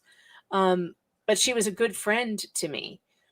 That kind of thing, though, you just can't do anymore because there's so much horrific stuff going on that you can't even be somebody who, has a friendship with a student, even though I really appreciated her friendship. I still do to this day. But it's unfortunate. You just can't trust teachers anymore. My mother trusted her totally, and she had every reason to, because she never did anything untoward. But it's terrible that nowadays you have to be suspicious of your kids' teachers. What the hell? Sick. I don't know. When I see it, I mean, it's every day, every single day.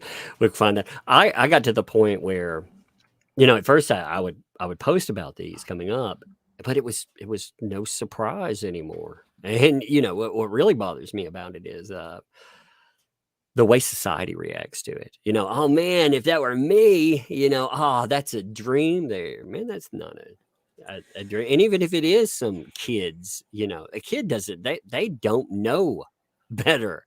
You have a society where, like when you've seen I saw a teacher get pregnant, and 5 years later, they were asking for support from the child that just turned 18. Oh Lord. Yeah, I was like, oh my God, they, it's unreal. Anyway, I got one more super chat here. Let me see. Oh, and 2, I'm sorry. Heather, thanks for the 2 there. Middle class has become lower middle class. That is indeed true too. Yes, there is a war. There's always been a war in the middle class, I think. And Rhea Ra, thanks for the 2.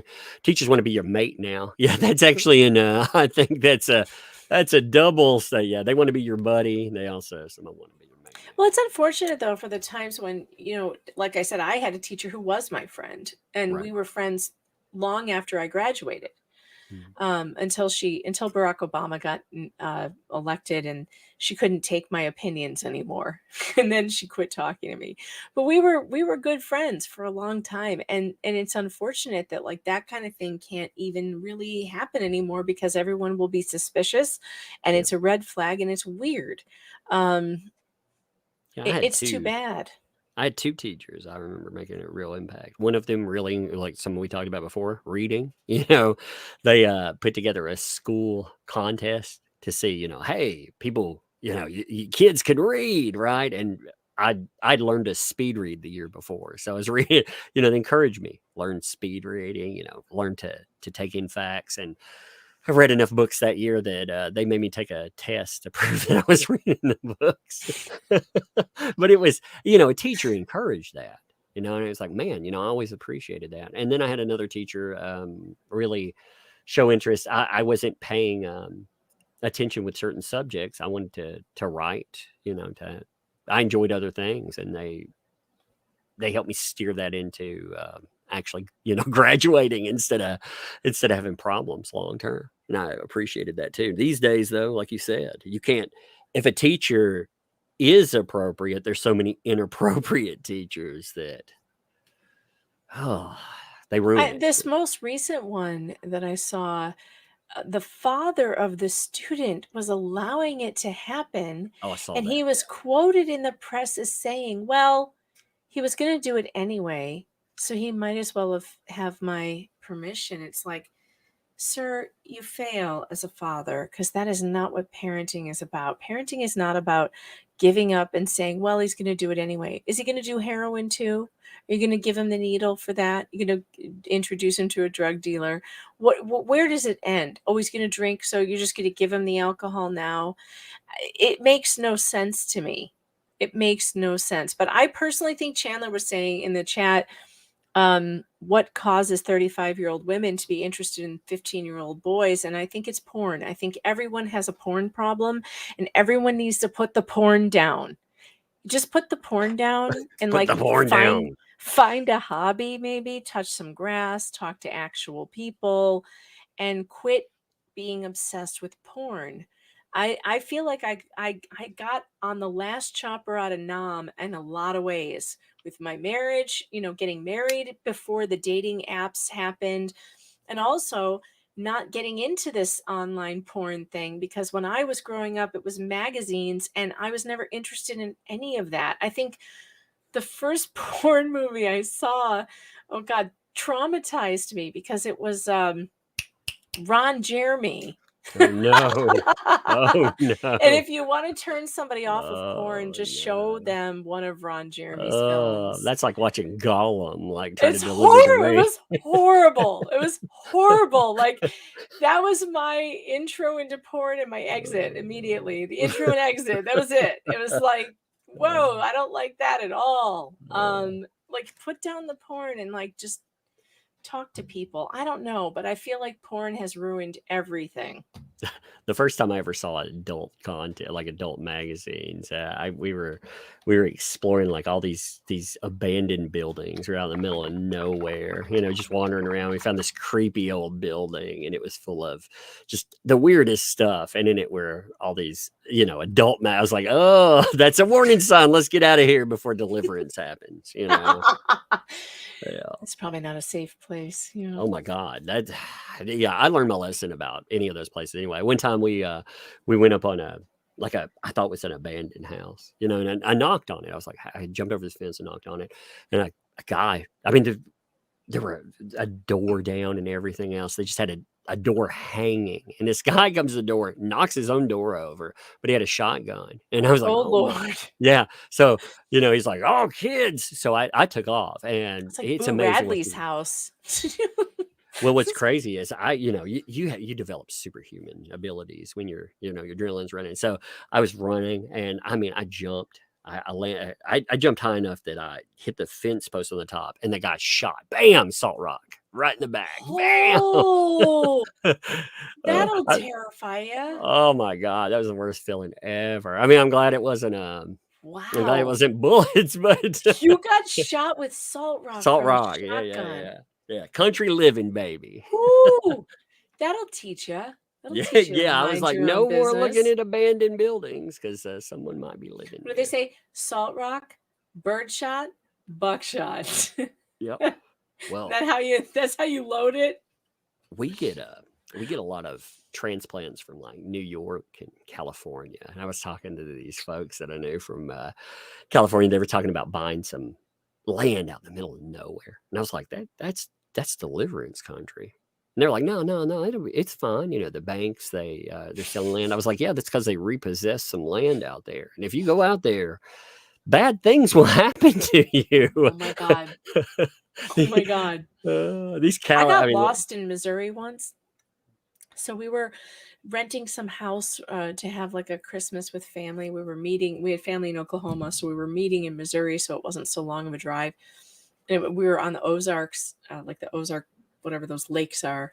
And we rented some Airbnb place. And me and my husband were the first ones to get to this house in the middle of the night. And we got lost, and we turned down this one driveway. And it was a long ass driveway. And halfway down it, I'm like, I got a bad feeling.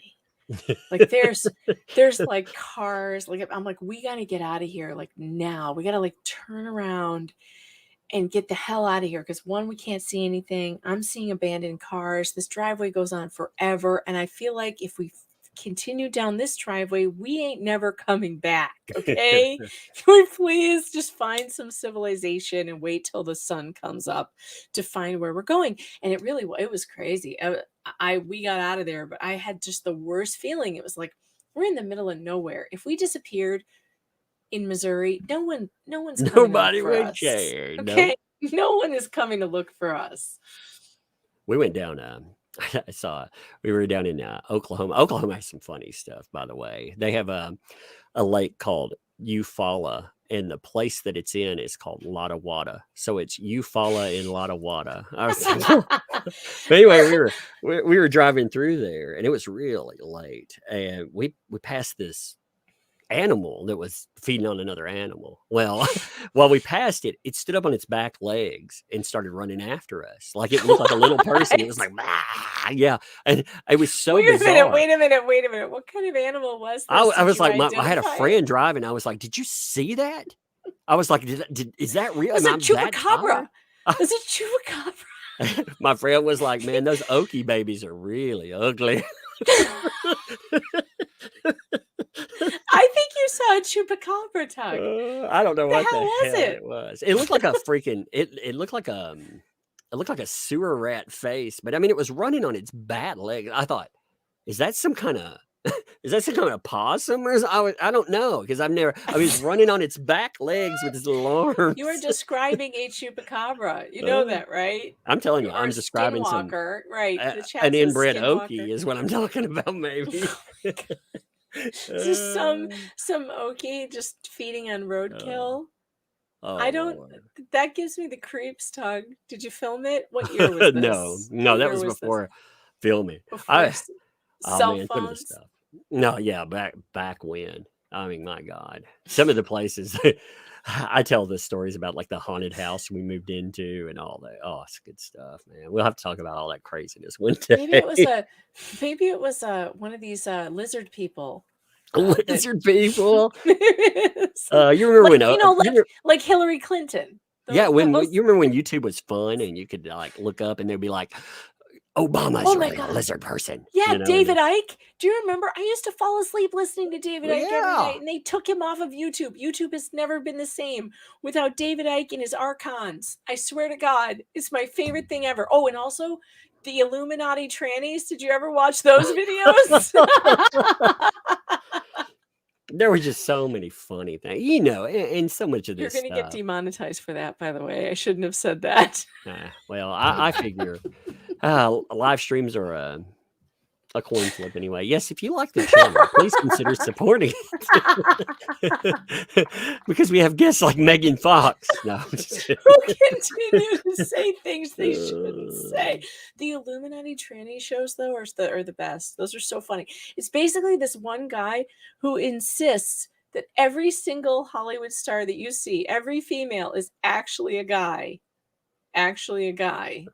And I remember this stuff. I do. it's so funny. And they do these things where they're like, we're gonna measure the shoulder width versus the hip width. And I mean, I could get sucked into that for ages. And then I'm like questioning everything, like, is Jennifer Aniston actually a guy? Like, maybe. I don't know. And like the Illuminati or the lizard people were like, they have videos where they claim that people's eyes switch. I don't know. I could be talked into believing this because shit is weird. And I love it. They'd be like, did you see Obama drop his facade? He was no longer human. And, you know, I mean, that's when YouTube was fun. The flat earthers when they first popped up. Oh, God. I know, and then they banned everybody, and it's like, it's so boring now. Like, could we have a little unreality? I'm tired of the deep reality. I want unreality. I want David Icke back. I want more crazy conspiracies. Well, what's crazy though, you know, one of the lessons you learn from that, like take flat Earth, you learn how gullible people really are, though. Because I mean, look at some of the celebrities that came out and were like, "Yes, flat Earth is real." I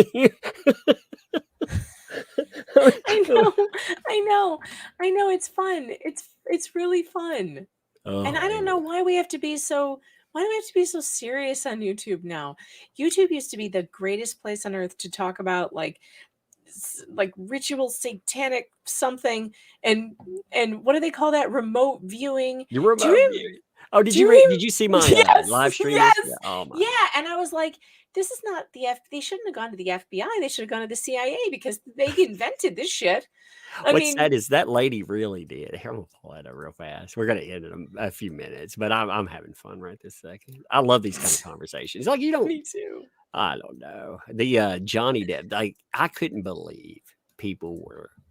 They back. What my point in bringing all of this lady up, who said that Johnny Depp was sicking energy vampires. Demon vampire. I laughed so hard at this stream. Oh, this is a good one. And how come we haven't learned how to sick demon energy vampires on our enemies? You know, what I was are we just doing like, wrong?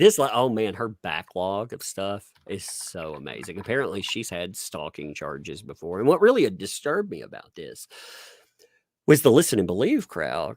They were like, we believe what you're saying. We want to validate you as a victim. And I'm like, this person is obviously mentally ill.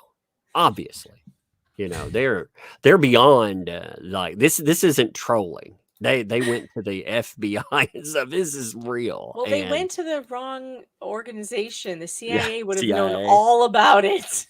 They would have been like, damn it, you know, Johnny, he messed this one up. Who's doing remote viewing without our permission? They're like, Orlando Bloom screwed it up again. Did you ever listen to Art Bell? Oh yeah, yeah. Art Bell. God, I used to. So when I worked, Rush Limbaugh's syndicator was Premier Radio Networks, and Art Bell was also one of their guys. And so back in the 90s, I worked for Art Bell too, and God, I loved Art Bell so much. There would be moments where, like, there were always times when Art Bell would go missing, and the whole office would be like, what happened to Art? What happened to Art? Where is he?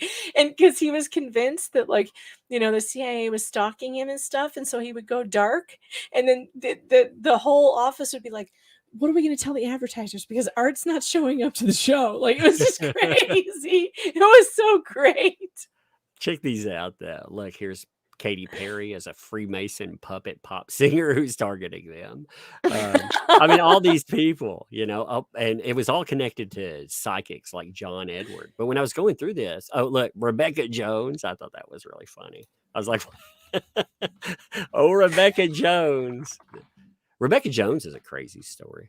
I think, she came out as, I'm a whistleblower. And then you find out she had this insane stalking stuff that she had done to an ex, and it was going on. She ended up doxing the person right after she pled no contest. I mean, did you read through all that? Did you see all of that play out, the Rebecca Jones stuff? No. Oh my God. No, Yeah, I so actually am not familiar with her at all. You'll have to you fill probably me know in. of her. She was in Florida. She was the quote unquote whistleblower that blew the lid off of the beer bug numbers. That she became a media darling, and she in Florida, they went back Oh, and forth wait. about all I that. do know about her. Okay. Well, Yes, okay. I So do. She's she, the one who said that she, yeah. Okay, I know. Mhm. okay. So she had, and I'm going to say a relationship with a student. I believe a Oh, college student. God. I believe it's a college student though. Oh, And okay. she So was an ended of up, age person. yeah, still student. That's okay. Well, she ended up getting let go, and the way it read anyway, and she can correct this anytime. If I'm not reading this right. She got let go because she threatened one of like his roommate or something. So anyway, she decided to go after him, and she released a 200 and something page dossier, including like nude pictures and all kinds of stuff. Contacted his my gosh. workplace, his parents, sent it all Oh to my them. God. She sounds a lot like Jane Doe. Well, she got investigated. The police, of course, they got involved, and then you find out. Well, there was a restraining order against her. It lapsed, and right after it lapsed, that's when she dumped this dossier. So she ended up, of course, in court, and she ended up pleading no contest. Well, the day that decision came in, she doxed the person that she had been stalking, and she put all this stuff online. Like, she's out there active. Nothing's ever happened to her, by the way. And she said, I can do that. Of course not. Of course not. Yep. It's she's another Laura Owens. This is like the same thing. Stalking, she's the media harassing, claiming pregnancy.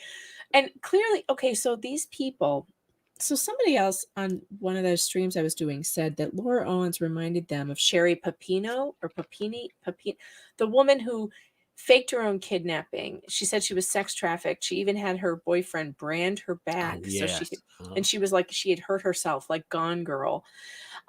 These women do exist. And one of the things that one of her, Sherry Papini's ex-husband said about her was that she lies all the time. She lies about everything.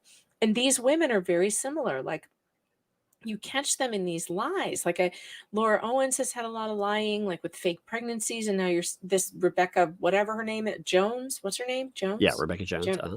She's lying about pregnancies and stuff. Like, what is this? Is this a diagnosable thing? That it must be. They sure sound like the same type of damage. I think it's a weapon. I think it's a very powerful weapon, because nobody, it's just like claiming abuse. Nobody wants to question you when you claim something like that. So yes, could it be diagnosable? Sure. Or maybe they found the ultimate "how dare you question me" card. I mean, I got into a Sherry Papini YouTube hole yesterday, actually.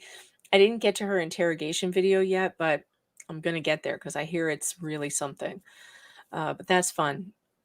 It's not as fun, though, as Energy Vampire Demons. Oh, yeah, yeah. So what my point was, I forgot this part. Okay, so I was going through her backlog of stuff, and this title here, an energy worker from Elizabethtown, Pennsylvania, stalked me. Okay. And then she had another one. Let me see if it's still up here. Oh, here it is. An energy worker from Pennsylvania targeted me with psychic attacks and had police charge me with false stalking charges. So she's been convicted of stalking people, the person that these folks were encouraging to do all of this stuff, they are mentally unwell, and they are to the point the police know Are about them. all these articles by the same person? Yeah, this is the same Wait, one. what does that say about Russell Brand?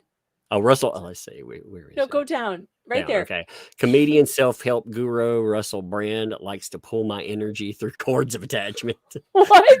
I'll send you this. I'm I'll send you her sorry, but stack. Russell Brand does not have time for that. Why does she think that all of these big stars have time to send energy demons to her? Who is She's she? writing fanfic about like people like the Johnny Depp one. So I what I cut saw out, that. Like, oh, she saw him having, I don't know, having doggy sex doggy with his style. Yeah, I was girlfriend. like, What? what? Ma'am, that's just called your fantasies. Can you please just this is so bizarre. Is this a blog she has, or does someone actually publish this person? No, that was a blog that she had. The thing was like it when all the allegations were coming up, any allegation would stick, and people were fishing around for anything they could throw. You know how that goes. Like you've seen It's it with any great. celebrity. Yeah, like Russell Brand. Speaking of Russell Brand, all of that bullshit that came out, oh, he's a rapist and all of that. Whatever happened? What happened to that police report? Like what? The news cycle moved on. They just moved on. They go to destroy the guy, try and take down all of his channels. YouTube demonetizes him and all that. And we never hear an update, do we, on what actually even happened there? We never will. And if he is ever vindicated, we will definitely never. Even if there's a retraction, again, look at the Depp stuff. I mean, it's the perfect example. He goes to court about that article. Okay, that article puts in like a paragraph. They don't take it down. The allegation still remains. Stays there. It's sick. And you're talking about tens of millions of dollars. I can't. I'm sorry. I'm laughing because I just clicked on this link you sent me, and the first thing that pops up is Freemason puppet. Pop singer Katy Perry occasionally targets me energetically. Occasionally. Not all the time. Occasionally. No, what's amazing is if you go through some of the pictures, so apparently, like, you can say, okay, so she said that John Edwards, check this out. Have you seen the movie Exorcist? I've actually not seen it, but I'm familiar with it. Well, check I this don't out. like to watch horror movies because they scare me. She says this is the picture of the demon that's after her. Okay, now burn that into your mind. Scary looking demon. Well, check this out. Let me see. Exorcist. That's like the lamest looking demon I ever saw. If you're trying to scare me, lady, you're doing a very bad job. What's bad is she ripped off The Exorcist. Like, check this out. Okay, so you've got that burned in your brain. That's one. Me. That's The Exorcist demon. What?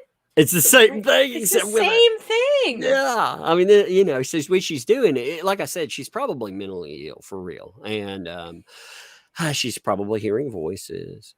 I mean, again, if I were looking, again, I'm not remote diagnosing. I'm just saying if this were symptoms that I were looking at, I would think schizophrenia possibly. There's a lot of things. Again, there would be questions you'd have to ask. But this looks like severe mental illness.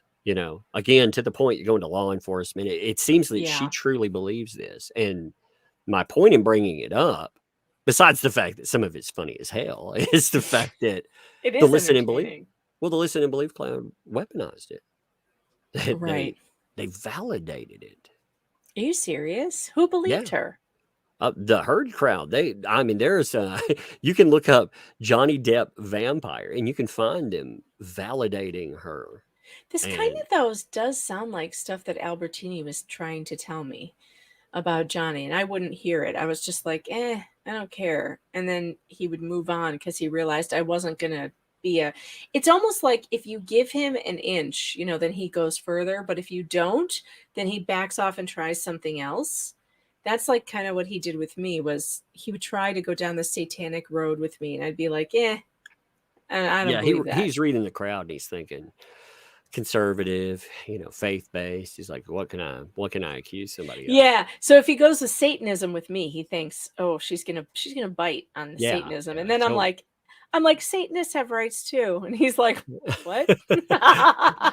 He's like, what the what now? I actually had the funniest exchange of my life with the Church of Satan, the Satanist church on Twitter. It was so funny. I reported this one story one time about these idiots in Arizona somewhere, and they're like basically performance artists, but they're Satanists, and their big thing is to offend people. So they want to offend as many people as possible. So Hmm.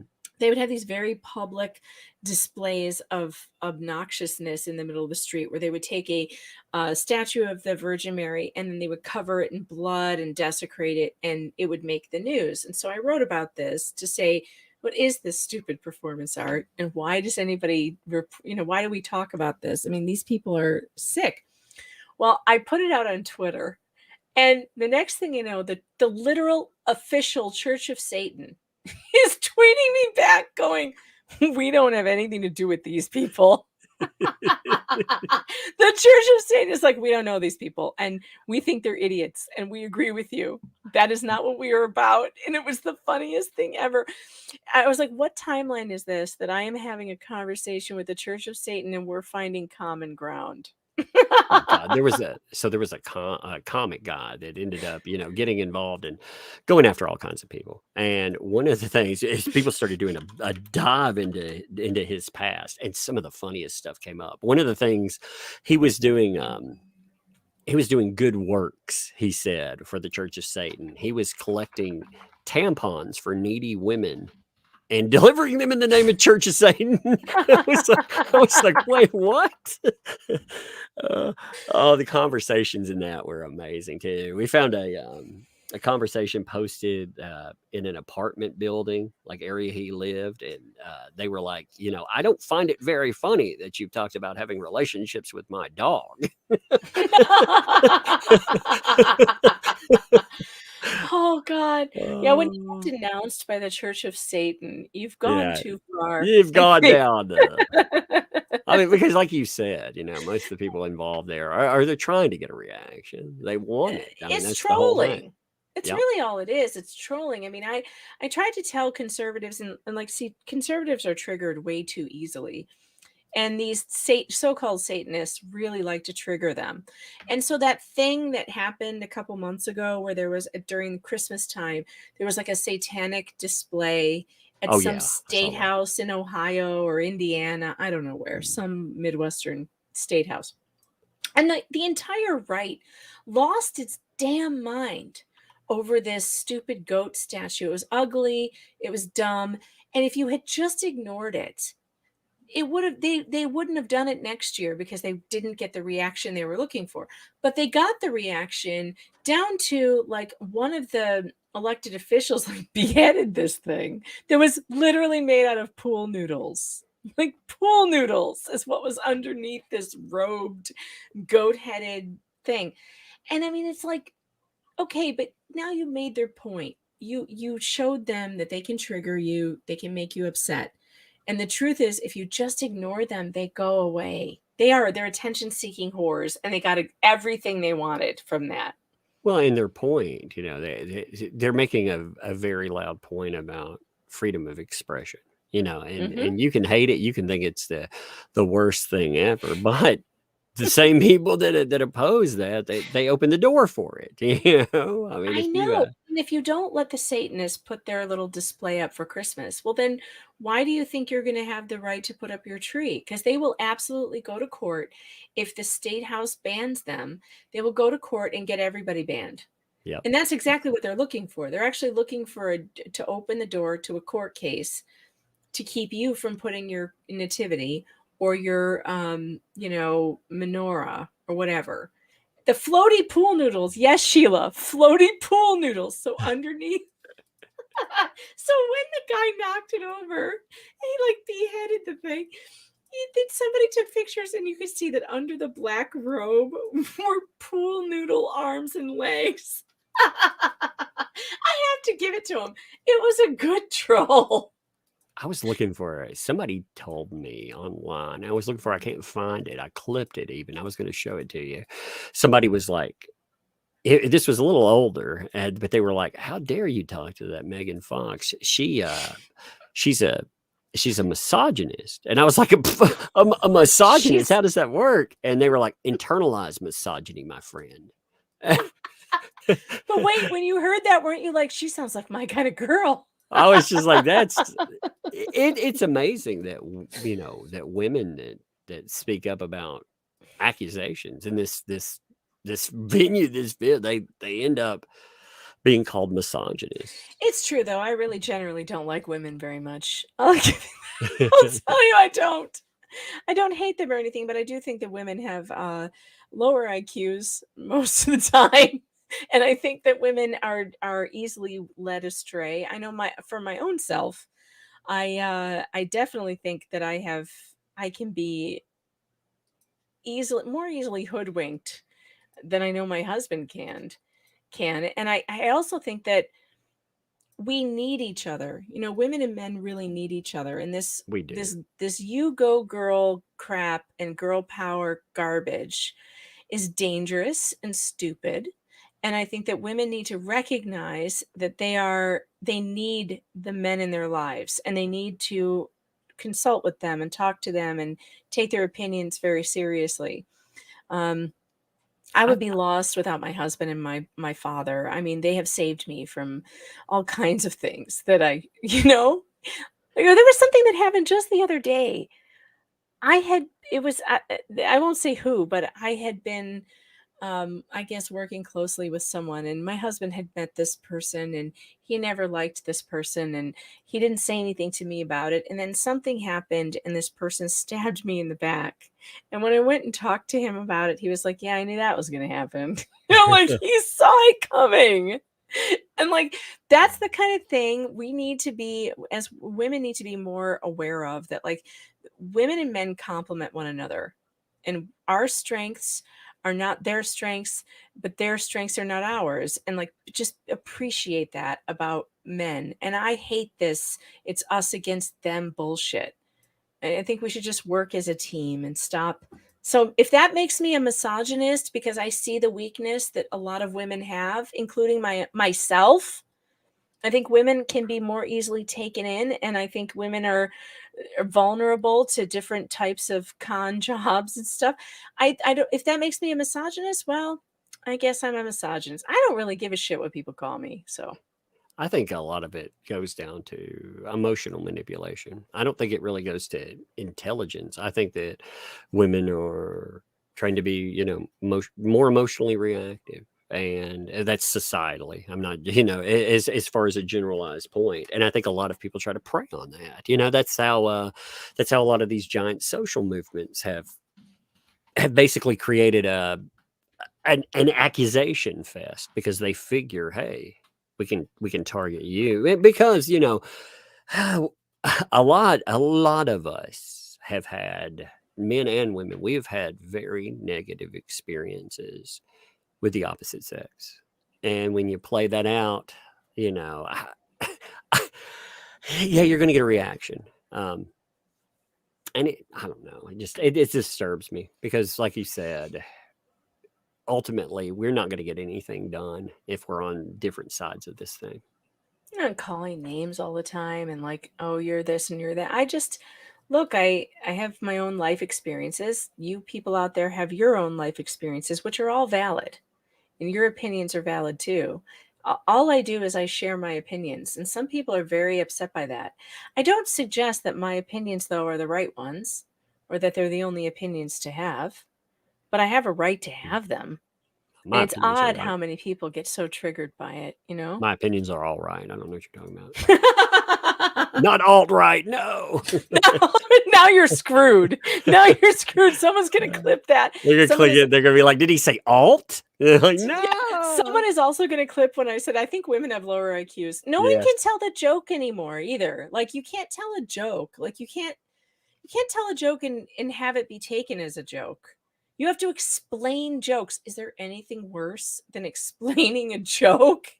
Well, and people deal with the horrific. That's what really bothers me with when we're talking about I'm going to say art or abuse or whatever. You know, we do joke about that stuff. We joke about the horrors of the Twin Towers and everything because it makes people a little more comfortable. You know, people look at that as desensitized. No, people really understand that these are horrible situations, but we have to figure out how to walk forward. And the one way you do it is with humor. Yeah, I agree. We need more humor, not less. Anyway, I think we're going to wrap up. Why don't you plug your book again? Oh, sure. Well, it's called Believe Evidence: The Death of Due Process from Salome to #MeToo. You can get it on Amazon.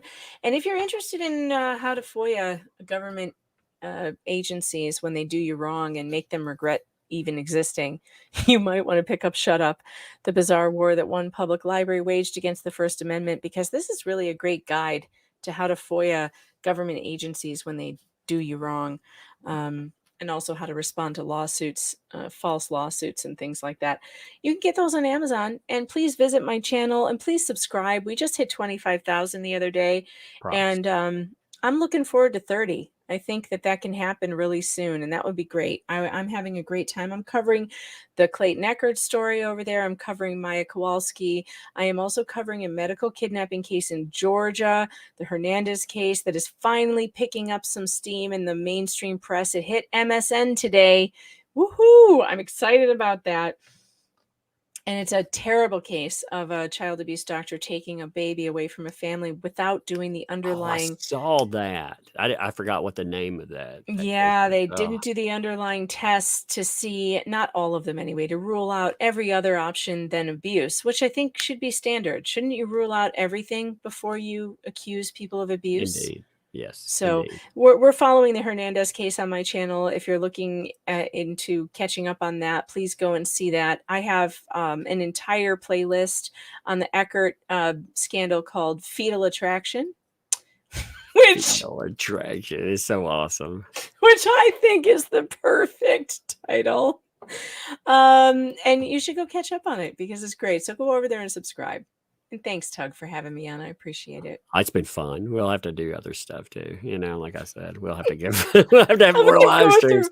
I gotta go through my Albertini phone calls because I'm sure there's gold in there. Well, we'll also have to talk about like Echard again. You know, sometimes I miss out on stuff because you know, day job and all that, and I need people to catch me up on stuff. So I think that's perfect. That's a good way we all overlap. You know, Yep. All right. But anyway, I appreciate you folks. And yeah, we have a live stream coming up Thursday with Camelot. I think that will be fun too. And it'll be over some serious stuff, but we'll interview him as well. So anyway, appreciate you folks. Appreciate you too, Megan. And we will You too. see you.